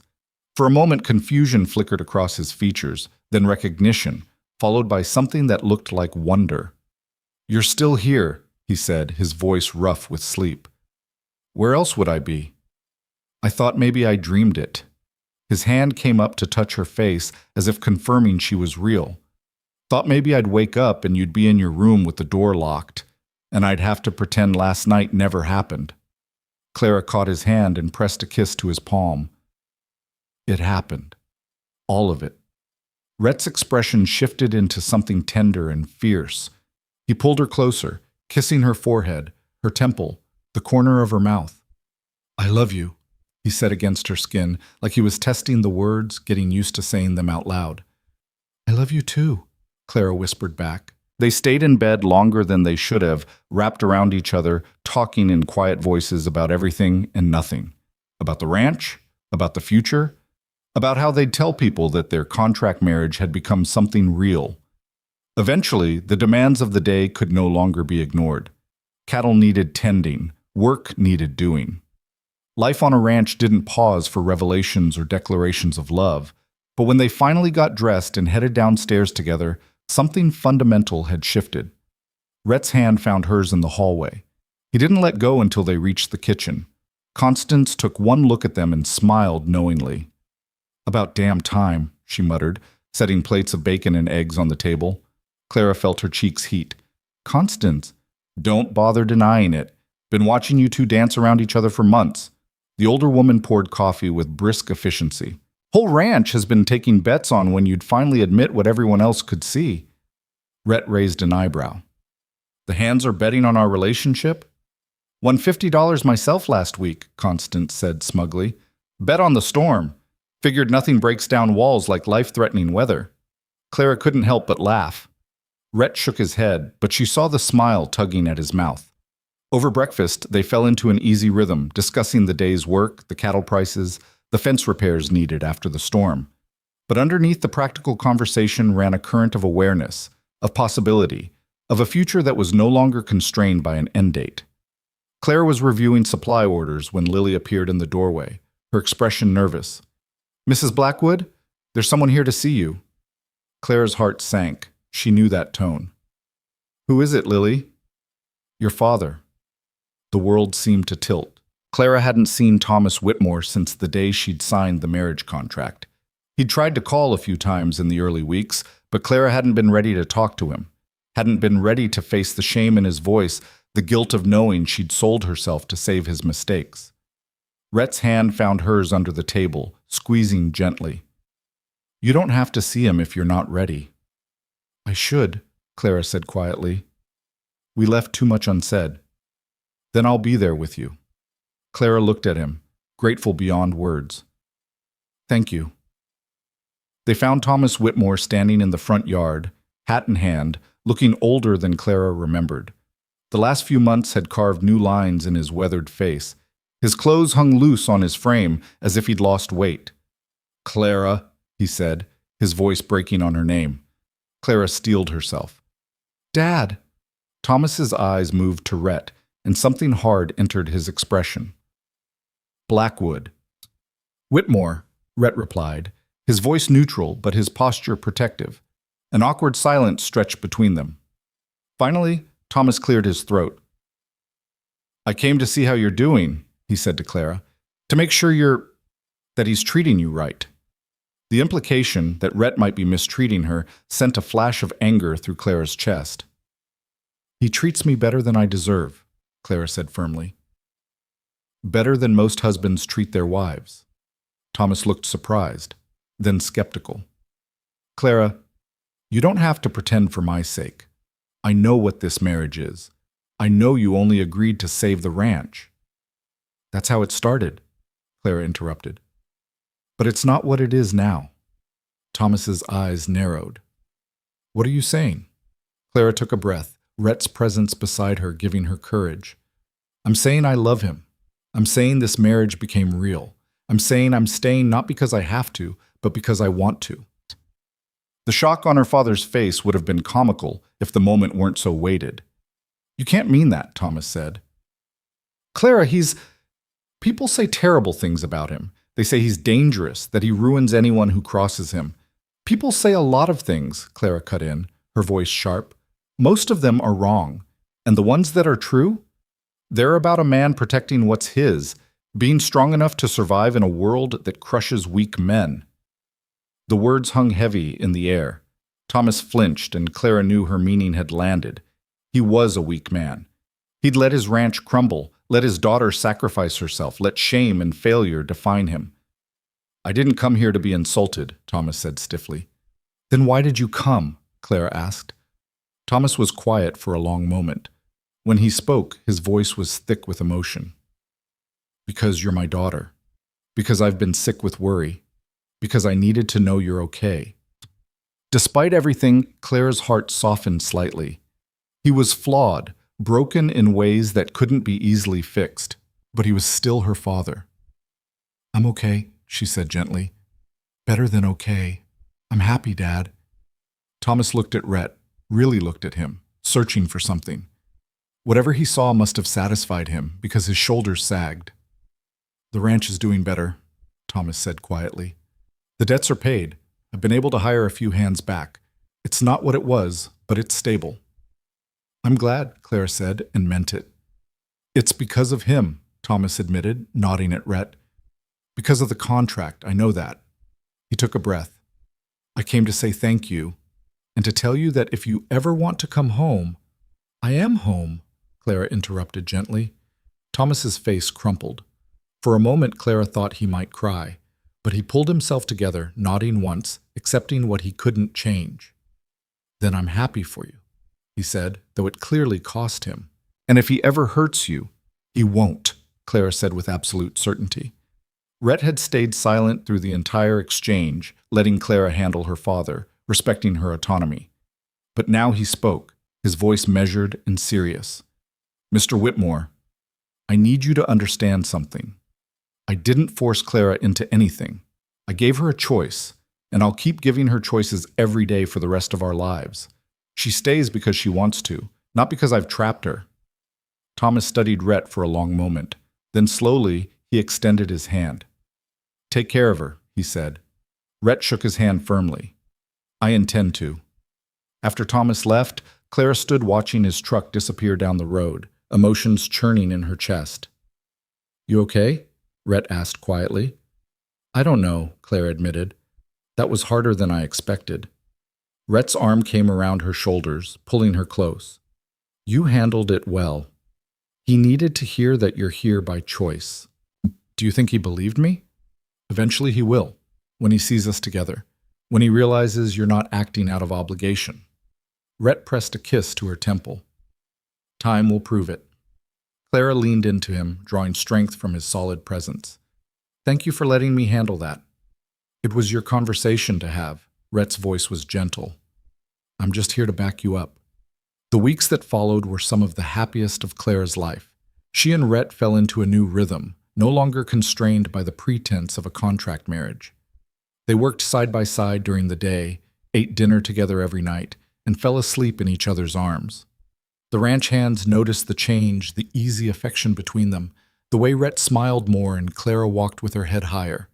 The whispers and speculation faded, replaced by acceptance and something that looked like approval. Sarah recovered slowly but surely, eventually moving from the bunkhouse into one of the small cottages on the property. She took a job helping Constance in the main house, her bruises fading, her confidence rebuilding day by day. One evening, about 6 weeks after the storm, Clara was working late in the barn office when she felt a wave of dizziness wash over her. She gripped the edge of the desk, waiting for it to pass. It didn't. Instead, her stomach churned violently. She barely made it to the bathroom before she was sick. Afterward, sitting on the cool tile floor, Clara's mind raced. The dizziness, the nausea, the exhaustion she'd been attributing to long work days, and the fact that her cycle was late. 2 weeks late. Her hand moved to her stomach, a mix of terror and wonder flooding through her. She couldn't be. Could she? But even as she asked the question, she knew the answer. Clara sat alone in that bathroom for a long time, her hand pressed to her abdomen, trying to process what this meant. She and Rhett had been careful, mostly, but careful wasn't the same as cautious, and now, a baby. She might be carrying Rhett's baby. Fear hit her first. They'd only just figured out their relationship. They'd only just admitted they loved each other. A child now, so soon, would complicate everything. But beneath the fear was something else, something that felt like hope, like joy. She thought about Rhett holding Sarah with such gentleness, thought about the way he looked at Lily with protective affection, thought about the ranch he'd built, the community he'd created, the life he could offer a child. He would be a good father. She knew that with bone-deep certainty. But would he want this, now, with her? Clara didn't say anything that night. She needed to be sure before she told him, needed to confirm what her body was already telling her. The next morning, she drove into town alone, telling Rhett she needed to run errands.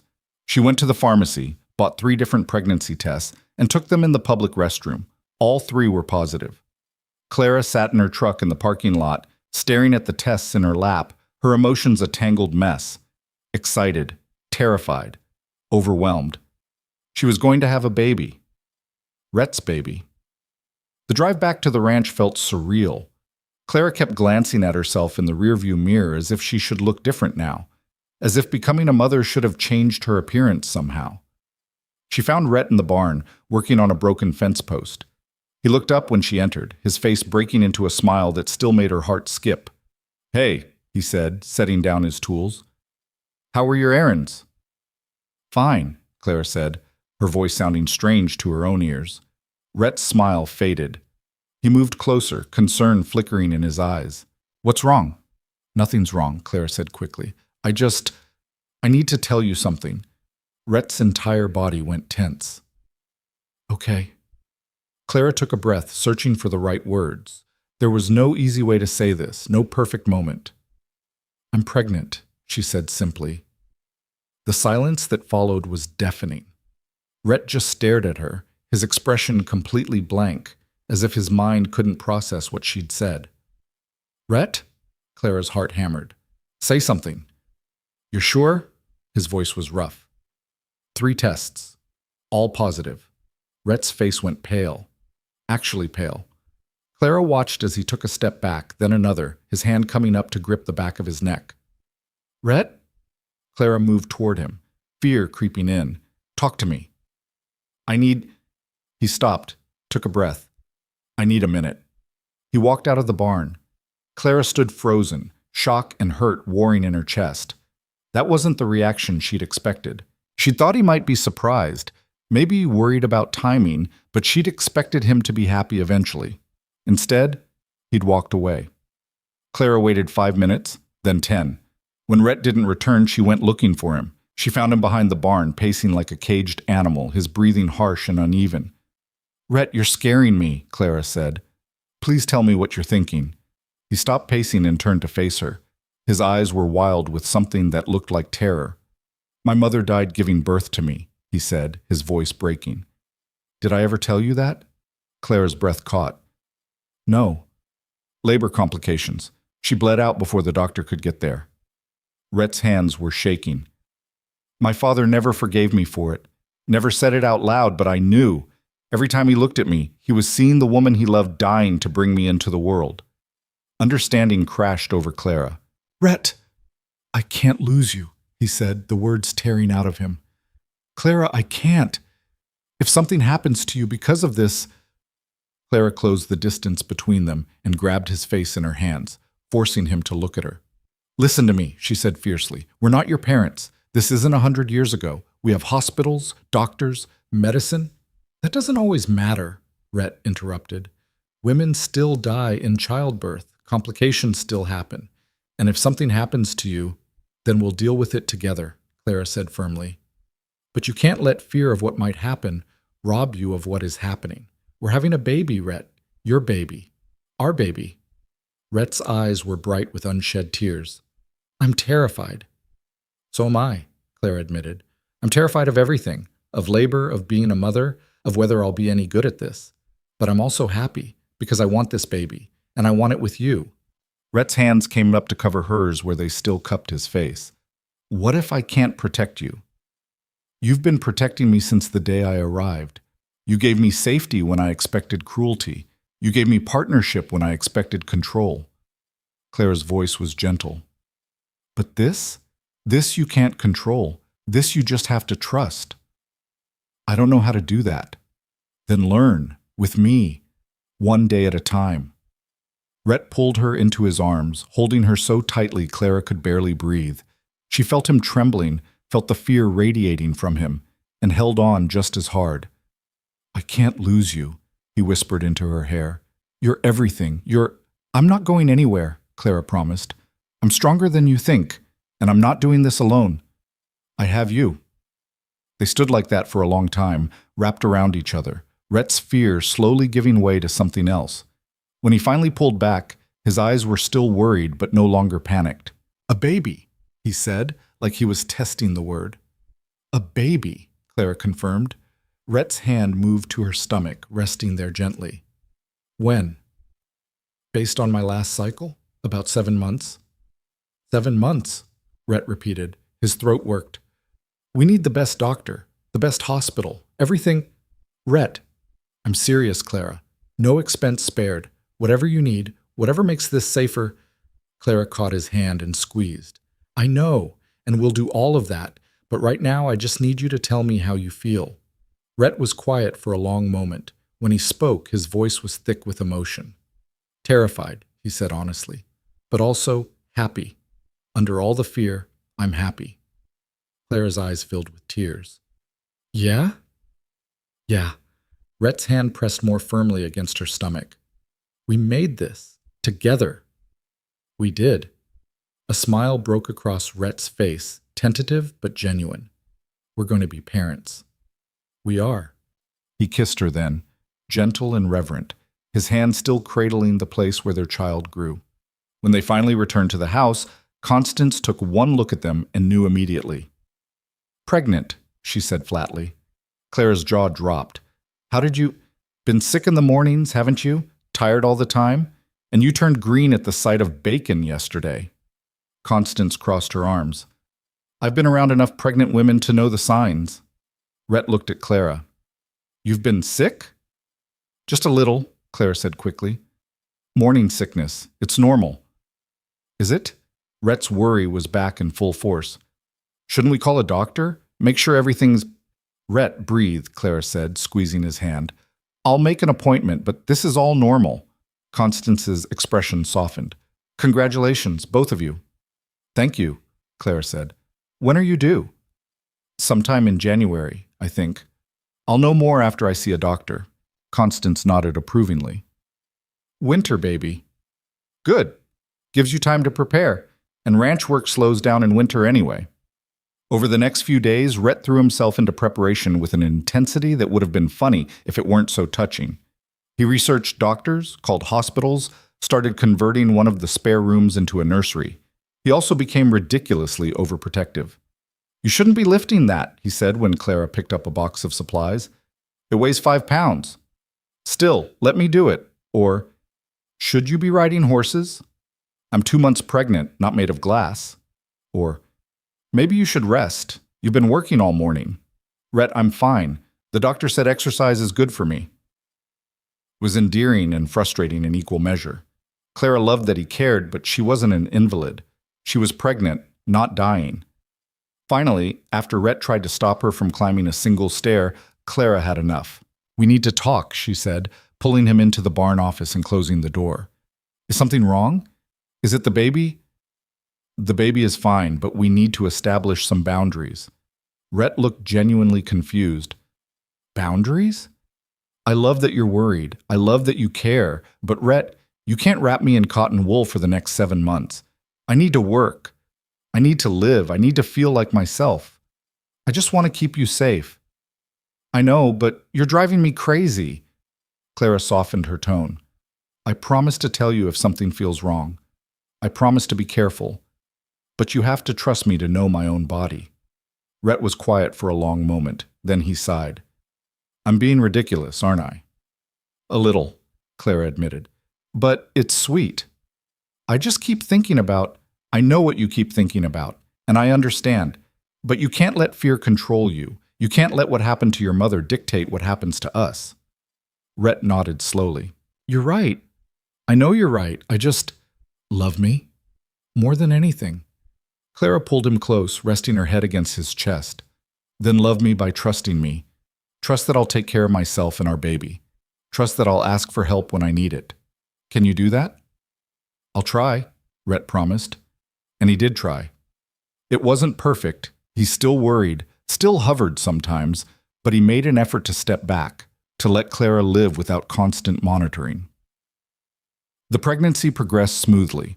Clara saw a doctor in town who confirmed she was healthy, the baby was developing normally, and there was no cause for concern. Each appointment eased some of Rhett's fear, though Clara suspected he'd never fully relax until he held their baby safely in his arms. They told the ranch hands, who reacted with genuine happiness. Lily cried and hugged Clara tight. Sarah offered to help with the baby whenever Clara needed it. Even the rough cowboys who usually kept their emotions locked down offered awkward congratulations and knowing smiles. Blackwood Ranch had started as Rhett's fortress against a cruel world, but somewhere along the way it had become a community, a family. And now that family was growing. One evening in early autumn, Clara and Rhett sat on the porch watching the sunset. Clara's hand rested on her growing belly. She was 4 months along now, just starting to show. "Do you think about names?" Clara asked. "Sometimes," Rhett admitted. "Do you have preferences?" "I like traditional names, strong ones." Clara smiled. "Though I refuse to name our child after anyone's relatives. Too much pressure." Rhett laughed. "Agreed." They sat in comfortable silence, the kind that came from knowing someone deeply. "Clara?" Rhett said after a while. "Yeah?" "Thank you." "For what?" "For choosing me. For staying. For giving me a future I never thought I'd have." His voice was rough with emotion. "For making me believe I could be more than what people said I was." Clara turned to face him, her eyes bright with tears. "You were always more. You just needed someone to see it." Rhett leaned over and kissed her, gentle and sweet. When he pulled back, he rested his hand on her belly. "I'm still terrified," he admitted. "So am I," Clara said. "But we'll figure it out, together." "Together," Rhett agreed. And in that moment, watching the sun set over Blackwood Ranch, Clara knew that whatever came next, whatever challenges they faced, whatever fears they had to overcome, they would do it side by side. The contract that had brought them together was long forgotten. What they had now was real, and it was worth everything. Winter came early to Montana that year. By December, snow blanketed Blackwood Ranch in thick drifts that transformed the landscape into something both beautiful and treacherous. Clara, now 8 months pregnant, moved through the house like a ship navigating uncertain waters, carefully, deliberately, aware of her changed center of gravity. Rhett had become even more protective as her due date approached, though he'd learned to channel it into useful action rather than constant hovering. He'd hired additional hands to cover Clara's work. He'd installed handrails on every staircase. He'd made sure the road to the hospital was plowed daily, even when no snow had fallen. And every night, he fell asleep with his hand on her belly, feeling their son kick and turn. They'd found out the baby's gender at the 6-month appointment, a boy. Rhett had wept in the ultrasound room, his forehead pressed to Clara's, overwhelmed by the reality of the tiny heartbeat flickering on the screen. "We're having a son," he'd whispered, wonder and terror mixing in his voice. Now, with less than a month until Clara's due date, that wonder and terror had intensified into something approaching panic. It started on a Tuesday morning in mid-December. Clara woke to a strange sensation, not pain exactly, but pressure, tightness across her abdomen that came and went in waves. She lay still, timing them, trying to remember what the doctor had said about false labor versus real contractions. Beside her, Rhett slept peacefully, his arm draped across her waist. Clara didn't wake him. Not yet. It was probably nothing. But the contractions continued, 20 minutes apart, then 15, then 10. Clara eased out of bed carefully, trying not to disturb Rhett. She made it to the bathroom before the next contraction hit, this one strong enough to make her grip the sink and breathe through it. When she looked up, Rhett was standing in the doorway, his face pale. "How long?" he asked, his voice tight. "Since I woke up. About 2 hours." 2 hours? Clara, why didn't you... He stopped himself, took a breath. "How far apart?" "They were 20 minutes. Now they're closer to 10. Rhett's jaw clenched. "We're going to the hospital." "It might be false labor. The doctor said..." "I don't care what the doctor said. We're not taking chances."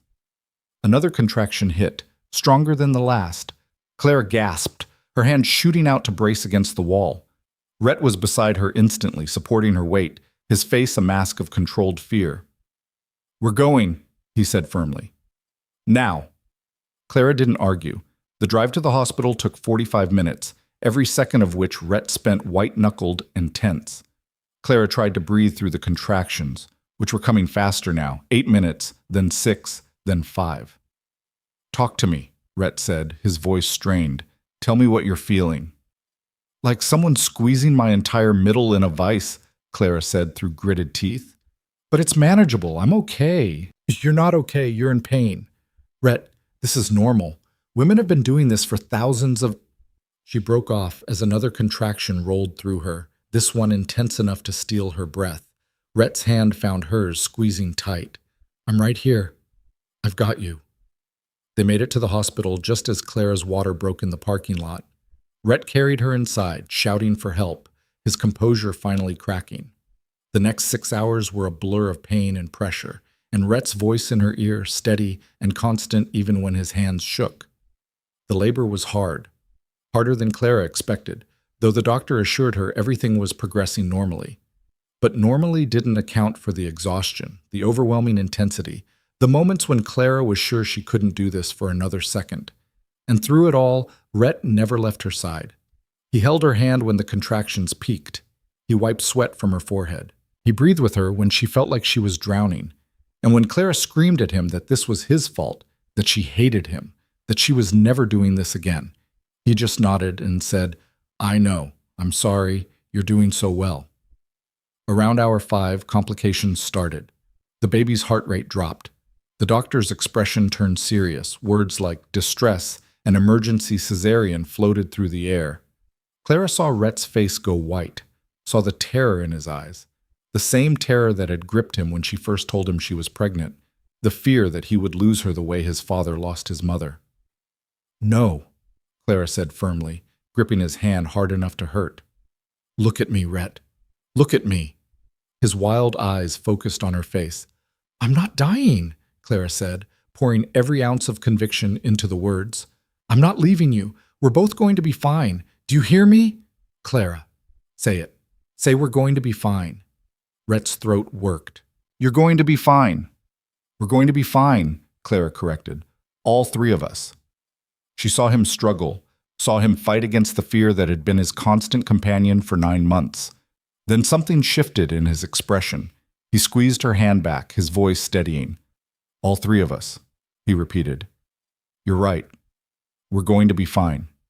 The doctor intervened before a cesarean became necessary. With coaching and Clara's sheer determination, the baby's heart rate stabilized. The labor continued, and at 3:47 p.m. on December 18th, their son entered the world screaming. The sound was the most beautiful thing Clara had ever heard. The doctor placed the baby on Clara's chest, this tiny, red-faced, furious creature who had the same dark hair as his father. Clara stared down at him in wonder, her hands trembling as they touched his impossibly small back. "Hi," she whispered.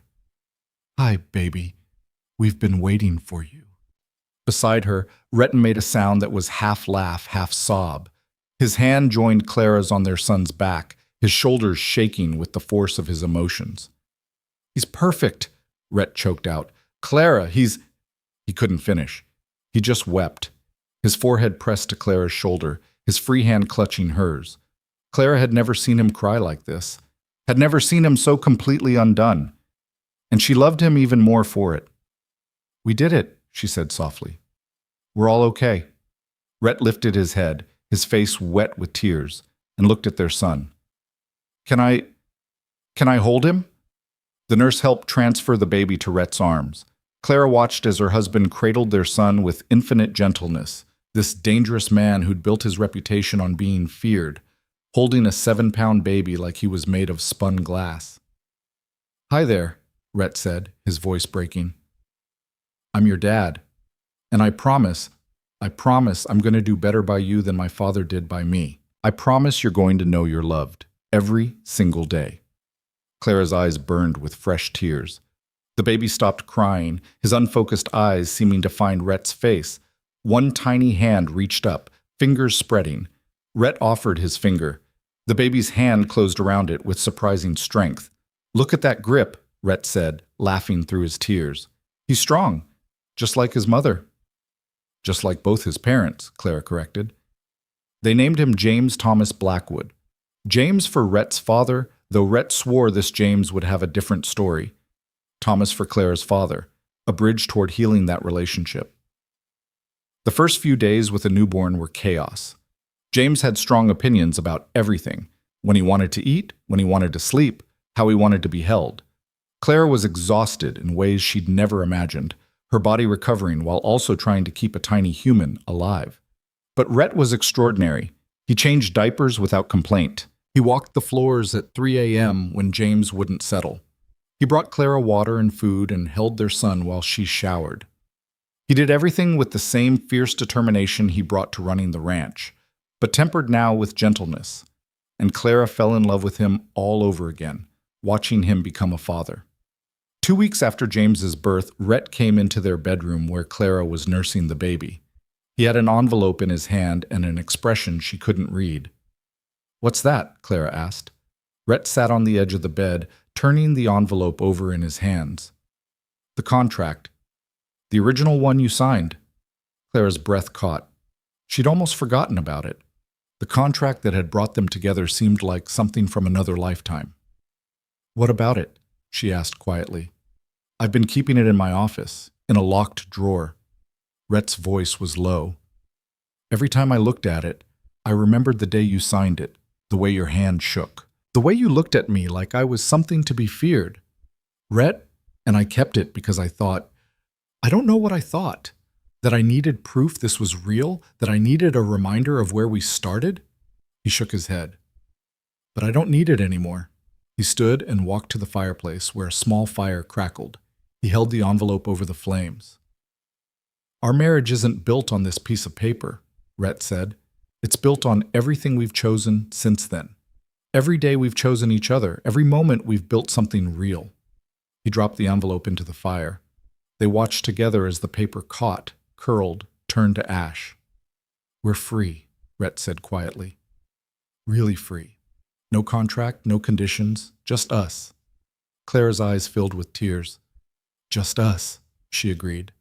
Rhett returned to the bed, wrapping his arms around both Clara and James. They sat like that, a family, watching the last remnants of their contract burn away. The original year of their agreement came and went without ceremony. Clara was so absorbed in new motherhood that she didn't even notice the date until Constance mentioned it over breakfast. 1 year today, the older woman said, pouring coffee, since you and Mr. Blackwood got married. Clara blinked, doing the mental math. Constance was right. It had been exactly 1 year since she'd signed her name in Rhett's study, terrified and desperate. Huh? Clara said. I forgot. Constance smiled knowingly. Seems like you both forgot. He's out in the barn, same as any other day. But apparently Rhett hadn't forgotten entirely. That evening, after James was asleep, Rhett led Clara outside to the porch. The sun was setting, painting the snow-covered ranch in shades of pink and gold. It was beautiful, peaceful, perfect. 1 year ago today, you became my wife, Rhett said, taking Clara's hands. I've been thinking about that, about how much has changed. Everything's changed, Clara said softly. Yeah. Rhett's thumbs brushed across her knuckles. A year ago, I thought I was making a business deal, solving a problem, getting something I needed while helping someone who was desperate. And now? Now I know I was getting so much more than I deserved. His voice was rough with emotion. You gave me something I didn't know I was missing, a partner, a family, a future that looks like more than just survival. Clara's throat tightened. You gave me the same thing. Then let me give you one more thing, Rhett said. He reached into his pocket and pulled out a small box. Clara's breath caught. Rhett, I know we're already married. I know we already have a son together. But I want to do this right. He opened the box to reveal a ring, simple, elegant, a single diamond that caught the fading light. Clara Blackwood, will you marry me? Not because you're desperate or trapped or honoring a contract, but because you love me and want to build a life with me? Tears spilled down Clara's cheeks. We're already married. I know, but I want you to choose it again. Choose me again. His gray eyes were intense, vulnerable. What do you say? Clara laughed through her tears. Yes, I'll marry you. Again, always. Rhett slipped the ring onto her finger, then pulled her into his arms and kissed her deeply. When they finally broke apart, Clara rested her forehead against his. When? She asked. Whenever you want. Spring, maybe? When the ranch is green and the weather's good? Spring sounds perfect. They planned the wedding for May, when Montana came alive with wildflowers and new grass. It would be small, just family, friends, and the ranch community that had become their extended family. Thomas Whitmore was invited. He came to the ranch a week before the wedding, holding a carefully wrapped gift. For my grandson, he said quietly, handing it to Clara. Inside was a photo album, pictures of Clara as a baby, a child, a teenager, pictures of her mother before she left, pictures of the Whitmore Ranch in its glory days. I thought James should know where he comes from, Thomas said. Both sides of his family. Clara's eyes burned. Thank you, Dad. Thomas cleared his throat, uncomfortable with emotion. And I wanted to say, I was wrong. About him. He nodded toward where Rhett stood talking with some of the ranch hands. About what kind of man he is. He's good to you, good to my grandson. That's all I ever wanted for you. I know, Clara said gently. I'm proud of you, Thomas continued, the words clearly difficult. The way you run this place, the way you've made a life here. Your mother would be proud too. It was the first time Thomas had mentioned Clara's mother without bitterness. Clara hugged him, feeling pieces of her past finally settling into place. The wedding day dawned clear and beautiful, the sky an impossible blue, the air sweet with the scent of growing things. Clara stood in her room, looking at herself in the mirror. She wore a simple white dress, nothing like the courthouse outfit from a year ago. Her hair was loose around her shoulders. The ring Rhett had given her sparkled on her finger. Constance appeared in the doorway, holding James. At 5 months old, he was all chubby cheeks and curious eyes. You ready? Constance asked. More ready than I've ever been for anything, Clara said. They'd set up chairs in the ranch's garden where roses were just beginning to bloom. The ceremony would be short, Informal, nothing like a traditional wedding. But as Clara walked down the aisle between rows of smiling faces, ranch hands and neighbors, Sarah and Lily, her father sitting in the front row, she felt the weight and significance of the moment. Rhett waited for her at the end, wearing a dark suit, his eyes locked on her face. Beside him stood Doc Morrison, who'd gotten ordained online specifically for this occasion. When Clara reached him, Rhett took both her hands, his grip steady and sure. "We're doing this backward," Doc Morrison said with a smile. "Usually people get married first, then have babies. But then again, you two have never done things the conventional way." Laughter rippled through the gathered crowd. "Rhett and Clara have asked to say their own vows," Doc continued. "Rhett, you're up." Rhett took a breath, his eyes never leaving Clara's face. "A year ago, you walked into my life and changed everything. You saw past the monster everyone else feared. You chose to stay when you could have run. You gave me love when I thought I was incapable of receiving it." His voice was thick with emotion. "You saved me, Clara, from loneliness, from becoming the worst version of myself, from a life that was just survival instead of something worth living." He paused, gathering himself. "I promise to choose you every day, to protect you while respecting your strength, to build a life with you that honors both of us, to be the husband you deserve and the father our children deserve, and to love you with everything I am for as long as I live." Clara was crying openly now. She squeezed his hands, then spoke her own vows. "When I married you the first time, I thought I was making a sacrifice. I thought I was giving up my freedom to save my father's ranch, but what I was actually doing was finding my way home." Her voice shook, but held steady. "You gave me safety when I expected danger, partnership when I expected control, love when I expected nothing at all." She smiled through her tears.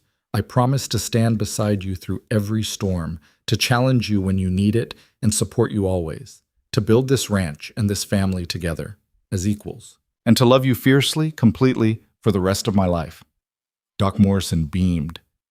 "Then by the power vested in me by the state of Montana and the internet, I now pronounce you husband and wife. Again. Rhett, you may kiss your bride. Still." Rhett pulled Clara into his arms and kissed her to thunderous applause and whistles from the ranch hands. When they finally broke apart, both laughing, Doc Morrison handed James to Rhett. "And now," Doc said, "let's all celebrate this family." The reception was held in the barn, which had been transformed with string lights and wildflowers. There was music and dancing, good food, and better company. Clara watched Rhett move through the crowd, their son in his arms, accepting congratulations with an ease that would have been impossible a year ago. He'd changed. They both had. Late in the evening, when the party was winding down and James was asleep in Constance's arms, Clara and Rhett slipped away to the porch. "Happy?" Rhett asked, pulling her close. "Happier than I ever thought possible," Clara said honestly. They stood watching the stars come out over Blackwood Ranch, this place that had started as a prison in Clara's mind and had become home. "What do you think happens next?" Rhett asked. Clara smiled. "We live, we work, we raise our son, maybe give him brothers and sisters." "More kids?" Rhett looked startled, then thoughtful. "I could be convinced." "We build something that lasts," Clara continued. "Not just the ranch, but the community, the family, the legacy." "Legacy," Rhett repeated. "I like the sound of that." "Not a legacy of fear," Clara clarified. "A legacy of second chances, of people helping each other, of building something good in a hard world." Rhett was quiet for a moment, then nodded slowly. "Yeah, I like that even better." Years passed, and Blackwood Ranch grew in ways neither Clara nor Rhett had anticipated. They expanded operations, yes, but more importantly, they expanded their vision. The ranch became known as a place where people could rebuild their lives. Sarah eventually married one of the ranch hands and had children of her own. Lily went to college and became a teacher, just as she dreamed, then returned to start a school for the ranch children. More families came, drawn by fair wages and the promise of stability. The bunkhouses expanded into small cottages. The community grew. James was joined by a sister 2 years later, then another brother. The house that had once felt cold and empty filled with the chaos of children, the sound of laughter, the warmth of family. Thomas Whitmore became a fixture at Sunday dinners, his relationship with Clara slowly healing as he watched her thrive. He taught his grandchildren to ride, passing down skills from generations of Whitmores. And through it all, Clara and Rhett built their life together. Some days were hard, ranching always was, and raising children tested them in ways they'd never expected.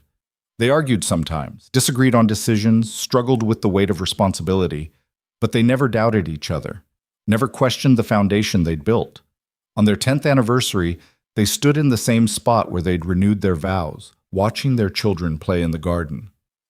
10 years, Clara said, shaking her head in wonder. Feels like yesterday and forever ago at the same time. Do you ever regret it? Rhett asked.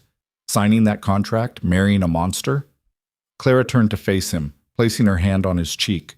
His face had a few more lines now, threads of silver in his dark hair, but his eyes were the same, storm gray and tense, full of love for her. Never, she said firmly. Not for a single second. Even when I'm being impossible? Especially then. Clara smiled. You know what I think about sometimes? What? That girl who walked into your study 10 years ago, so scared, so desperate, thinking she was surrendering her freedom. Clara's eyes were bright. I wish I could tell her that she was actually finding it, that the man she feared would become the man she couldn't imagine living without. Rhett pulled her close, pressing a kiss to her forehead. And I wish I could tell that bitter, isolated man that the contract he was offering was going to save him in ways he couldn't imagine.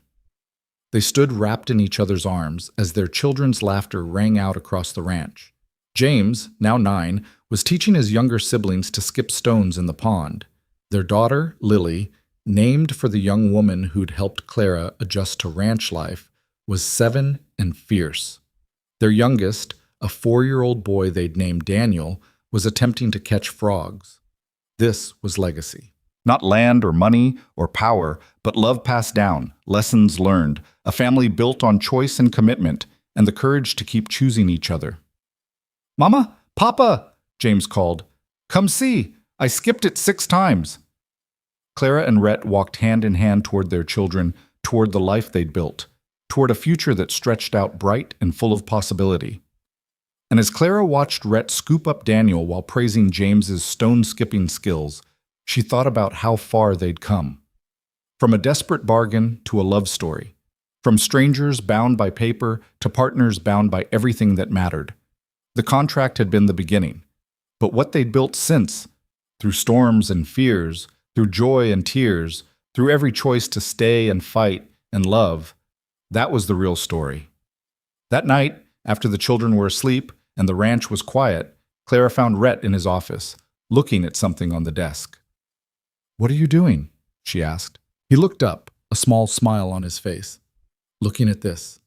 He held up a photograph, the two of them on their wedding day, both in their Sunday best at the courthouse, looking uncomfortable and uncertain. Where did you find that? Constance gave it to me.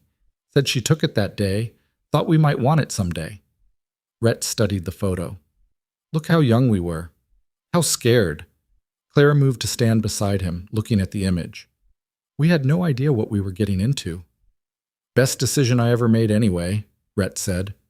Clara took the photo and set it on the desk.